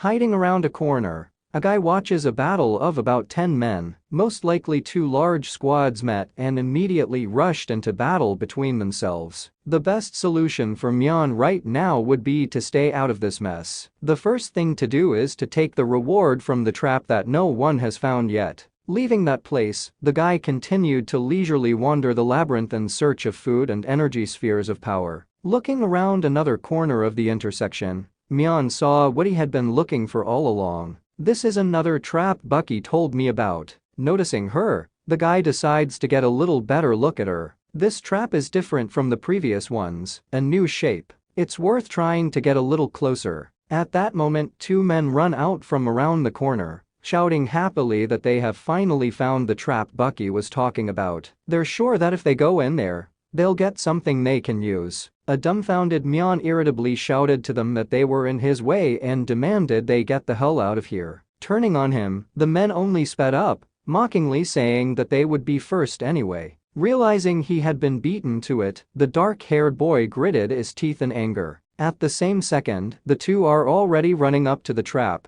In fact, this worried reaction was part of Mion's plan. His feigned panic made these strangers hurry up and run inside without thinking. They don't seem to know the ins and outs of the trap. That's how they make it easy for the guy. It saves a lot of trouble because he won't need to find someone to drop and disarm the trap. But suddenly the young man noticed that things didn't happen the way he expected them to. These two just walked inside the trap, and they didn't even get blown to bits. How could they walk in quietly and not die? Unlike previous traps, here, when someone walks in, they don't die. If that's the case, things are bad. Mion better hurry up and get the reward before these two get to it. Running up to the trap, the guy just as carefully stepped inside, drawing his sword, finding himself in a long dark room. The young man saw before him many spherical cocoons of some kind of ribbon. Where did the guys who went in first go? Did they hide? While Mion was trying to find them, quiet moans were heard nearby.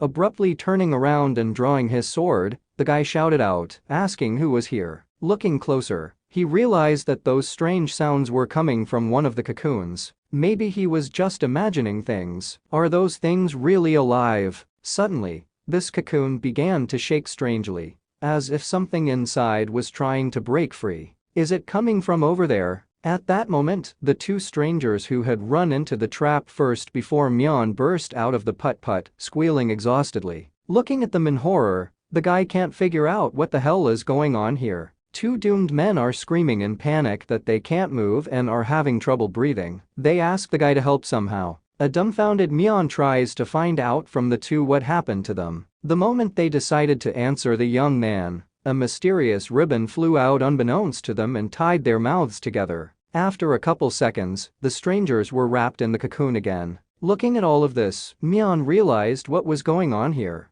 In all of these cocoons are most likely dead people, literally buried alive. This is not good. We've got to get out of here. Ho ho ho! New prey has arrived, uttered an unknown creature standing at the exit of the trap. In the same second, it emptied a multitude of ribbons from its hands. The creature shouted that it wouldn't let the guy just run away. After those words, the passage behind her was littered with ribbons. She's blocked the only way out. Now you and I are going to have some fun, the bandage-wrapped woman said cheerfully. Oh, shit. This situation seems hopeless. What can I do? Waving a battle bandage, the woman yelled for Mion to stop standing post and attack. When she struck, the guy blocked her attack by putting his sword in front of the sturdy ribbon. She's pretty fast, and she's strong too. Mion won't be able to defend against attacks forever. As he pondered his next move, the ribbon wrapped around his sword and immediately pointed the sharp end straight at his face. Seeing this, the young man immediately tried to dodge, looking at this strange force with horror. The ribbon missed and pierced one of the cocoons that was behind the guy. In a small room like this, Mion would definitely not be able to avoid all the attacks. We have to get out of here quickly. While the dark-haired boy was wondering if there was no other way out, the pointed end of the ribbon was already in front of his forehead. The next instant, a huge puff of smoke rose in the room. As the fog began to clear, Mion's short silhouette appeared in it. The frightened guy with trembling hands holds the sword, with which he still managed to completely repel the enemy's attack. The woman who had attacked him scared unhappily. How dare you look at me as prey? I am your opponent, she shouted in anger, slapping her hand on her chest.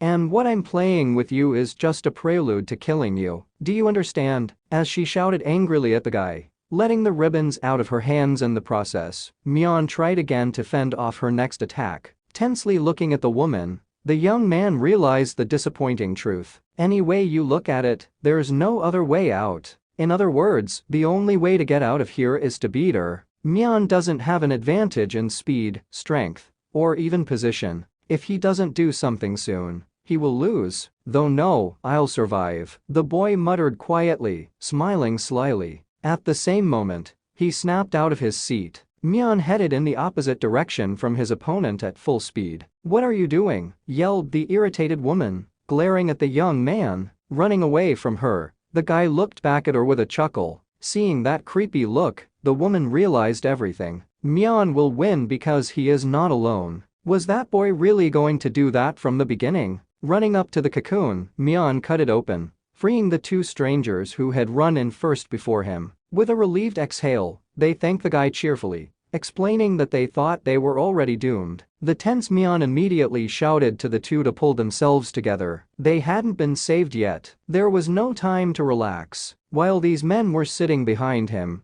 the guy non-stop continued to repel his opponent's blows one after another. If we don't beat her together, we'll never get out of here. So let's join forces, shouted the young man, turning on them right as they fought. The gray-haired man looked at his partner and asked uncertainly how they would proceed. All right, let's team up. We're still not getting out of here until we defeat that monster, yelled excitedly to the boy from one of the strangers. Calling out to Mion, he asks his new bro what they should do. The dark-haired guy immediately ordered them to release all the bound people. He was probably wrong, and not everyone in the cocoons was dead. Without a second's hesitation, his new partners immediately rush to help the others, while Mion tries to hold back the monster's onslaught. Don't think I'm going to sit and watch in silence, the woman shouted angrily, glaring at them. At the same instant, she let a few of her battle bats fly towards the two of them. Hearing a loud whistle in front of his ear, the gray-haired man turned around to see what it was. When he saw the pointed end of the ribbon in front of his eye, he immediately realized that now his death was definitely inevitable.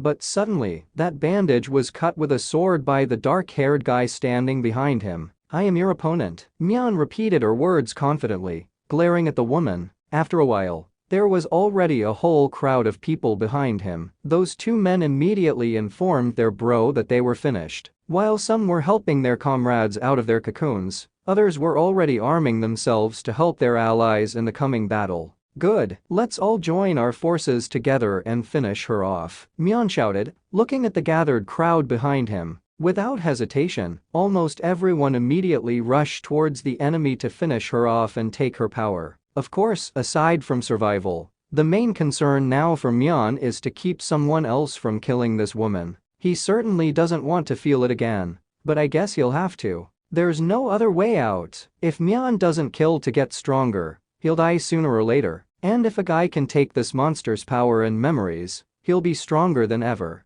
Of course, some risk is inevitable, but that doesn't mean he has to go along to get along. If the young man fought this monster one-on-one, he would definitely lose. Mion will pretend to attack with everyone else, but will actually wait for the chance to deliver the final blow. Noticing the man standing next to him, the guy realizes that the man is most likely thinking the same thing he's thinking. Mion glanced at him and wondered why he wasn't fighting. After all, if he was lucky, he could finish her off. However, when he saw the face of the trembling blonde-haired boy, he saw tears in his eyes. I can't. It's impossible to kill her. Not on the 10th or 100th try will it work, screamed the crying young man hysterically. A dumbfounded Mion immediately asks the blonde-haired guy what that means. In the same instant, long ribbons completely wrapped around the doomed young man's body. Haha, looks like I've been exposed, the monster bloodthirstily muttered, smiling eerily. These are the situations I have the most fun in.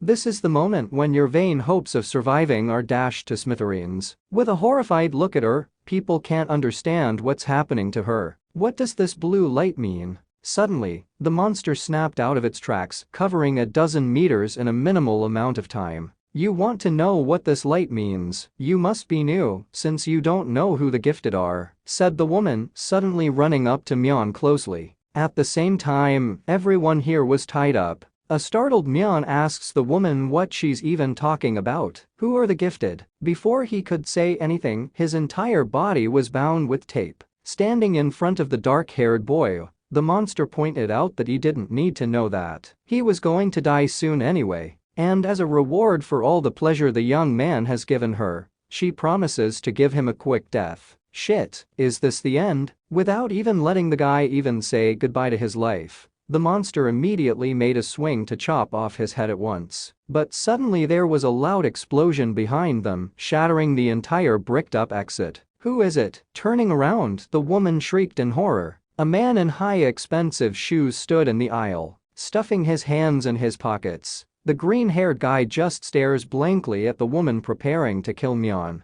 Rako, said the bound, dark-haired young man, glancing in surprise at the man in the aisle. Hello Mion, glad you're still alive, greeted Rako, giving him a friendly smile and a wave of his hand. Noticing the tied-up guy, he took stock of the fact that he seemed to be in a pretty dangerous situation. Bingo, he'll be dead now, shouted a woman standing nearby contentedly. At the same second she turned around, she laughed evilly and let a ribbon fly at the young man. Oh, shit, Mion shouted, realizing there was nothing he could do about it. Just as suddenly, still standing in the aisle and without taking his hands out of his pockets, Raku shredded the guy's flying ribbon with his scarf. What was that? Why did he do that? The angry monster glowed with blue light and irritatedly asked how dare he interrupt her. In that case, she would kill the green-haired guy first. Turning around, the woman immediately let her ribbons fly at him. However, Raku doesn't care at all. He just doesn't pay attention to her. Nonchalantly coming closer and closer, the guy deflects each of her attacks without straining. How was that possible? Mion couldn't do anything at all against her when she was filled with blue light, and Raku was easily able to repel the attack. Is that guy a gifted person too?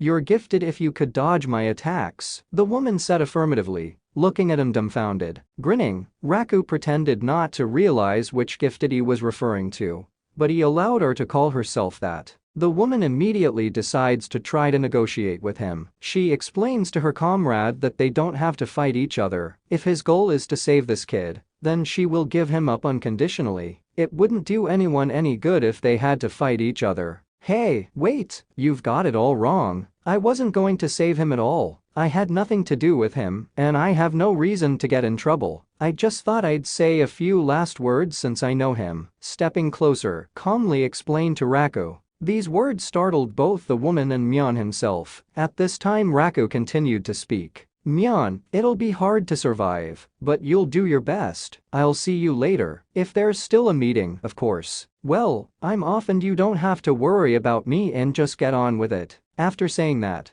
Raku simply turned around and walked back to where he came in from. As he walks away, the two stare back at him in surprise. Is he really going to leave it like that? Completely cornered, Mion realizes that this guy is his only chance. He can't just let him walk away. The young man must somehow force him to fight this monster, so he has a chance to save himself. Wait, Raku, wait, let's make a deal. Mion shouted doomedly after the guy who was leaving. A deal? Raku quietly interjected, stopping in place. Mion promises the guy that he'll be in his debt if he saves him, so he has to help him. In debt? Huh. Do you have something to repay? The green-haired boy asked, still with his back to him. Looks like your last hope is gone. That's right. That look. Those withered eyes with not a shred of hope in them. That look really suits you. A woman standing nearby shouted mockingly. There's no one to stop her now, so the guy is definitely finished. Shit, is this really it? Taking a look at them, Raku realizes that he's really in a lot of trouble, but it wouldn't hurt to help just once. At the same instant, he spent several dozen punches. This woman's battle ribbon instantly shattered into small pieces. Had the scoundrel deceived her? The monster yelled at the guy in anger, reminding him that he said he wouldn't interfere anymore. Is he kidding me? Why is he minding his own business again? For his part, Raku explains that he had no good reason to do so. He just wanted to. What the hell is that kid talking about? What's it all mean? The green-haired guy, smiling slyly, promised that he would leave if the monster let Mion go. However, the woman remarks that there seems to be a big misunderstanding. She explains that Raku has already cheated her and may do it again, and so he will pay for it with his body. And let him not even think he'll be able to get out of here, let alone his buddy. Agreeing in words, is that hard, is it? The green-haired boy muttered disappointedly. While he was saying that, the monster had already released its battle ribbons at him. On his approach, the bandages began to twist strangely. Eventually they turned into something resembling arrows. However, the only thing readable on Raku's face at this moment was equanimity. Standing motionless, the guy again repelled every attack of the enemy with his scarves. After that, he began to leisurely approach the enemy. Even on the move, he has no problem continuing to fend off attacks one after another with his hands in his pockets. Raku really only uses that scarf to block all attacks. How is that even possible? He's not just blocking all attacks, he's getting closer and closer to breaking through them. Then things are bad for this woman. At the same moment, all the hostages trapped in the cocoons were instantly executed. Mion also squeezed with terrifying force. He can't breathe. The only reason he's still alive is because his head is on the surface. Suddenly, Raku's scarf, sharp as a knife, swept in front of his face, shattering the cocoon and freeing the young man. Walking up to Mion, the green-haired guy asks him to step back a bit. Freed from these ribbons finally, the dark-haired young man thanks his savior a little verbally. Meanwhile, blue power energy began to seep out from all the dead people in the cocoons. Beginning to absorb this light, the power of the evil laughing monster began to increase. It was now serious. Have it your way, Raku muttered contentedly, looking at her. At the same moment, a fierce battle began, with dozens of attacks and parries per second. Hiding behind one of the bloody cocoons, Mion watches the whole thing dumbfounded. It's a battle of the gifted. How can Mion fight them and win? The surprised woman can't believe that the enemy is still holding on. However, she still has a trump card up her sleeve. It's her secret trick. Heavenly Silk Net. A giant net woven from a ribbon infused with blue light energy began to approach Raku at full speed. However, even in such a desperate situation, when the threat was almost upon him, the calmness never left the green-haired boy. Suddenly, there was a crushing explosion caused by the contact of the power energy with the gifter. Raku is safely trapped in a dome of silk. What's more, no one knows what's going on inside. Has Raku been defeated? Starting to laugh hysterically, the monster swept up how this guy was building himself up to be so tough, but couldn't do anything about it. That's right, because her heavenly silk net is invincible, an absolutely invincible technique. But the moment she spoke those smug words,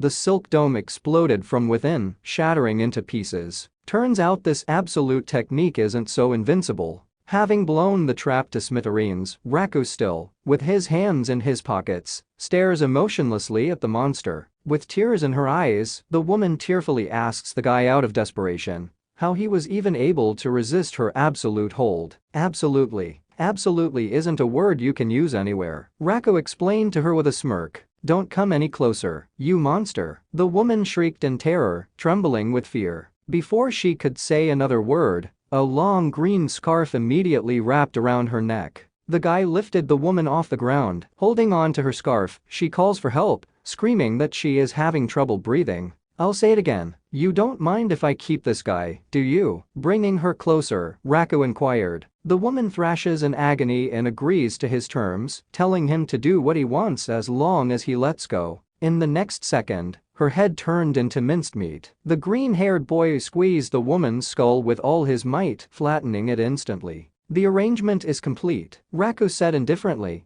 looking at her body. Holy shit, he really is a monster. Abruptly tearing towards the exit, Mion realized he needed to get the hell out of here as fast as possible. Mion, where are you going in such a hurry? Grabbing the dark-haired boy by the shoulder, Raku inquired perplexed. While the young man is trying to figure out how he managed to get behind him so quickly, the green-haired guy offers to finish the recently started conversation. How are you going to pay what you owe me? Raku asked him. With a horrified look at him, Mion can't understand what the guy is talking about. He just said something appropriate. But there's no way the guy can pay him. The boy thanked the green-haired young man for saving him, and, of course, he owed him for that. Maybe I'll do whatever you ask, if it's within my power, Mion offered him, smiling nervously. However, Raku's mood changed drastically after hearing those words. Shit, didn't he like the offer? But suddenly the green-haired guy smiled in a friendly way. With a laugh, Raku clarified that he was just kidding. Mion didn't need to repay him. The guy just decided to help him. Unrequited favor, just saving people's lives. The green-haired boy turned around and glanced at the corpse of the monster behind him, noting that Mion had been rather lucky, staying alive by meeting a gifted person while not being one himself. Then the dark-haired young man asked him if he knew anything about the gifted. Raku confirmed. To put it simply, a gifted person is a person who uses spiritual power. Is he referring to that blue light they absorb when someone dies? That's right. That blue light is spiritual power, and the gifted can control their spiritual power. It can be used to improve one's physical abilities, or to awaken new special abilities. When Mion thanked him for the information, the green-haired guy explained that it wasn't worth it. It was just something he'd heard here and there. Afterward, the dark-haired youth asked his savior how he had become so strong. That's the end of it. Once you know the answer, you're dead, the angry Raku suddenly said, putting a hand on the boy's shoulder. A startled Mion immediately apologized for questioning unnecessarily. In the same second, Raku's mood changed again, and he grinned in a friendly manner, saying that he was just kidding again. Well, Mion, I'll see you later. Do your best. You need to get stronger if you want to live to see the day we meet again. Turning around, the green-haired boy said goodbye to him. Mion stood there for a long time. He looked at his savior as he walked away. Was what he said a joke? Was it really a joke? Mion realized from their first meeting that Raku was unusual, but now he has no idea what's going on. Since this guy defeated such a monster so easily, what secret is he hiding? After a while, the drooping dark-haired young man walks the labyrinth alone again. If there are gifted ones, then once Mion encountered such a person, he would die on the spot. The difference in strength is so obvious. The boy was stunned by that woman's speed and strength, and she didn't even use any special powers. Next time, he would definitely need to get a companion before facing the gifted one again. When the young man confronts him, he'll need a scapegoat to buy him some time. But now it must not be so easy to find a teammate. Even if they do, there's still less food to eat. And in such a situation, the others won't want to add to the number of people on the team under any circumstances. And when you do manage to find a partner, there is always the possibility of betrayal. In the end, finding a group of people you can trust and feel safe with will not be easy, because there are none left. Perhaps killing Carl was a mistake, and Mion should have let him live a little longer. Suddenly, two men emerge from around the corner in front of the pensive guy. Holy shit, he didn't see the turn at all. They're too close. The enemy is here. The two men immediately shouted. At the same moment, 4 more armed men ran out from around the corner. There are 6 opponents. That's a lot for Mion to handle. We have to find an opportunity to escape. However, there is something wrong with these people. They just tensely stand there and stare at the guy without attacking him. The blonde-haired kid tells his companions fearfully that he doesn't think it's worth going this way, and so it's better to go back. Keeping their eyes on Mion,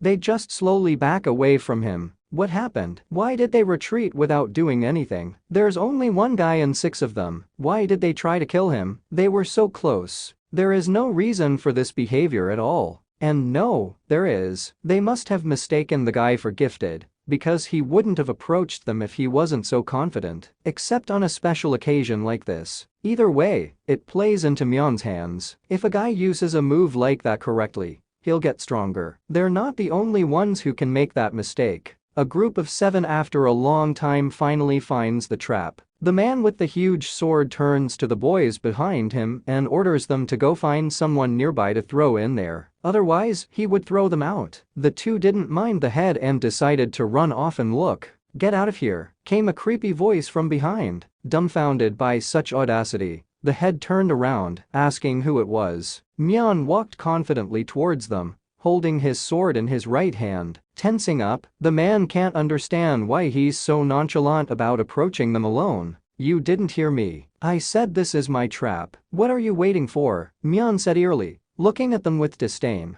"How can you be so incredibly sure? Did he really?" The dumbfounded head was interrupted by a boy standing nearby. He shouted at the dark-haired stranger how dare he challenge them alone. He is alone, and there are 7 of them. "Are you going to die?" But when he started to say that they just needed someone to disarm the trap, a man standing nearby slammed his fist into his face with all his might. Holding his cheek in tears, the dazed boy asks the head what happened. "Shut up, you idiot," shouted the shivering man, looking at the kid with irritation. Looking at Mion, he reassured him, explaining that they were not going to fight him. His men would be out of here now. "That's a shame. I didn't realize someone could assess a situation so quickly," the dark-haired boy said, smiling arrogantly. After his words, the frightened leader realized that he really wasn't wrong. This monster is definitely a gifted monster. There's no doubt about it. "Well, then we're off," the man muttered, carefully stepping around the dark-haired boy, leaving the young man alone with the trap.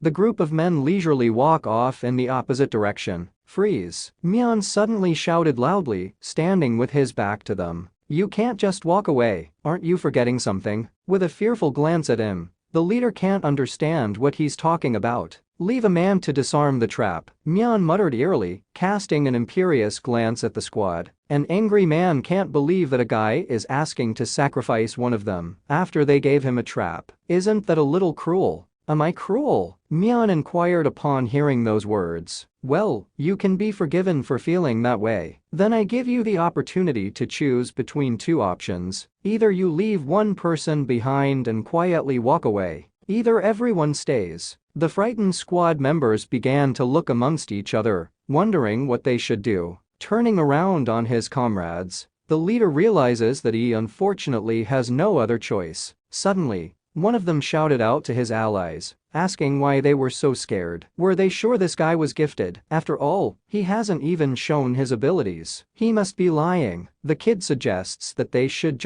all attack him together. "And you're the kind of guy who dies first." Mion grinned as he looked at the boy. After calming down, the leader realizes that the kid is right about something. It's quite possible that the man jumped to conclusions and misjudged his opponent as gifted. He didn't show his abilities, so it could very well be that this guy really isn't gifted. But, at the same instant, there was the ringing sound of a sword slashing flesh, followed by a piteous scream. Sitting on his knees with a deep wound on his back, the kid who opposed Mion frightenedly asks the leader why he attacked him. Looking at him with disgust, the man explains that there is no need to take any risks if there is a safer way. Unable to hold back his tears, the boy asks him doomedly how he can do this. With a concerned look at Mion, the leader inquired if they could go. The dark-haired guy replied succinctly. The rest of the people in the group exhaled a sigh of relief upon hearing this. After that, they simply turned around and walked away, leaving their comrade to bleed helplessly. Soon the squad had turned the corner, and the corridor was empty. "Well, let's finish what we started." Walking up to the frightened kid, Mion said indifferently. Crying and shaking with fear, the boy asks to be released, recognizing that he was wrong. However, standing in front of him with a sword in his hand, the dark-haired guy objected, saying that the kid wasn't wrong about anything. "You were the one who was right amongst all those assholes. I'm not really gifted." After saying that, he grabbed the screaming kid by the scruff of his neck in anger, lifting him off the ground. The next moment the guy threw him into the trap, followed by a deafening death scream. The trap was defused and the barrier dissipated. Just like last time, part of an unknown symbol appeared again on the wall in front of the trap. All that remains is to absorb the spiritual power. Raku had said that the gifted knew how to control this power, so it was worth trying to absorb it properly. Mion must become a gifted at all costs, because only a gifted person can fight gifted people. In the process of absorbing spiritual power, the guy looked at the wall nearby in surprise. Has that stain always been there? It doesn't look like it's been here before. Running up to the intersection, a man wrapped in chains looks from side to side, as if trying to find something. Suddenly, he snaps out of his seat and proceeds to leap quickly through the maze. Noticing 3 people ahead, the creature begins to chase them, while the 2 terrified guys look on, yelling that they need to get the hell out of here. The girl next to him continues to run away with them without looking back. At that moment, the man chasing them grabbed the girl's arm, wrapping it around his chain. As he flew up to her, he squeezed her hand with all his might. With a horrified look at the creature, the girl called out for help in a trembling voice. However, neither she nor her friends were of any interest to this man. He was only using the girl to speed things up. As he continues to fly forward, he tries to figure out where he is now. The guys are looking at him, trying to figure out what it was. He's got chains all over his body. The green-haired dude yells that he doesn't know what it is, but any way you look at it, it's not human, it's a monster. He suggests that his comrade run away as fast as possible or it might come back. Suddenly, the man in chains abruptly stopped on the spot. "Huh, a monster," he uttered, glancing irritatedly at the 2 of them. At the same instant, he raged in their direction, flying toward the fleeing boy. The creature chain grabbed him by the neck. "Now, say that again," the man said, tying the green-haired young man up completely. The terrified guy looks at him and hysterically apologizes. "Too late. I'll make a monster out of you 2, said the creature, forming a huge mace from its chains in its hand and bringing it above its head. When he lowered his hand, the blood of the crushed guy splattered on the walls nearby. Meanwhile, 2 squads of people met at the fork near the spiritual power trap. The leader of that squad, who was tricked by Mion, yells that they were the first to find the trap and therefore it belongs to them. However, the head of the enemy group, holding a spear, remarks that just because the enemies found the trap first doesn't mean it's theirs. Why don't they just take it away? The man with the 2-handed sword clarified to him if he was going to fight. In turn, the cop Jack explained that he had no other choice. "Alright, boys, we're going to fight. Let's get ready. Let's kill them," shouted the leader, raising his 2-handed sword. He'd had enough of the one time he'd failed to fight back, and his chance had been stolen. Now, if someone tries to steal something from him again, no matter who it is, the man won't give up, and he won't give it back for anything. "Are you fighting over a trap? If so, it's no longer necessary," suddenly said a familiar voice from nearby, interrupting the man's musings. Dazedly turning around, everyone once again saw a dark-haired guy in front of them, coldly holding a sword in his hand. "You won't have to fight because this trap is mine now," Mion bloodily muttered, grinning eerily. The angry man from the 2nd squad can't figure out who this is. He's only one man and he already thinks this trap belongs to him. "Don't make me say it twice. That trap is mine now," uttered the dark-haired boy, glaring at him. The boy with bangs from the first group asked his opponent to stop pissing off this Mion. "He's gifted." Hearing those words, Mion smiled contentedly as he continued to stand still. The men of the 2nd squad immediately looked at him in horror, realizing who they were dealing with. The leader can't believe they've stumbled upon him again. But at that moment, suspecting something wrong, the 2nd group's spearman spoke up. "Isn't that strange? If he was gifted, he would have no problem killing them and taking the trap, right? And besides, why would he let them live if he had to kill them to absorb the power? Looking at him puzzled, the leader suggests that this may be too tedious. Laughing, the head of the second squad asks the man not to be an idiot. There's just another reason for everything. Like the fact that this guy's not gifted. But the leader can't believe it. It just can't be. If he wasn't gifted, he wouldn't be able to roam so confidently alone. Looking at him, the spearman wondered if the man had seen the dude use his powers. The tense leader hesitantly replies that he didn't see it. Laughing, the head of the second squad asks why he believes this guy is gifted, even though he hasn't even seen his abilities. This young man is probably just fooling him. The spearman offers to make sure of it. The frightened leader cries out that this is unnecessary. If this person is wrong, it is not only him who will suffer, but everyone else as well. How pathetic you are. Watch closely. The spearman muttered with a smirk. Turning to the dark-haired boy, the head of the second squad said that he had been told that the young man was gifted and then asked if it was true. In response, Mion confirmed, wondering why they were still here. He's giving them one last chance to drop the trap and leave, then he'll let them escape. Standing up in a fighting stance, the spearman explained that they would only leave if the guy was truly gifted. He doesn't believe a word he says. If he is gifted, you have to show them what he can do. You seem to want to die. Well, if you're looking for death so much, I'll give it to you, Mion said, looking arrogantly at everyone here. Looking at him, the squad leaders realize that confronting him was a mistake. They're dead men now. They can't stand up to the gifted one. However, in the next second, Mion snapped out of his seat, turned around and ran in the opposite direction. They were so stupid. He thought he could fool them. But they were together with another group. Therefore, there was no choice but to run. Of course, he can't give up the chance to acquire spiritual power. It's too risky for Mion to kill them all and absorb their spiritual power. The guy will just try to attack them when they are busy fighting. Damn it. So he really wasn't gifted and just fooled them. Pet the cat.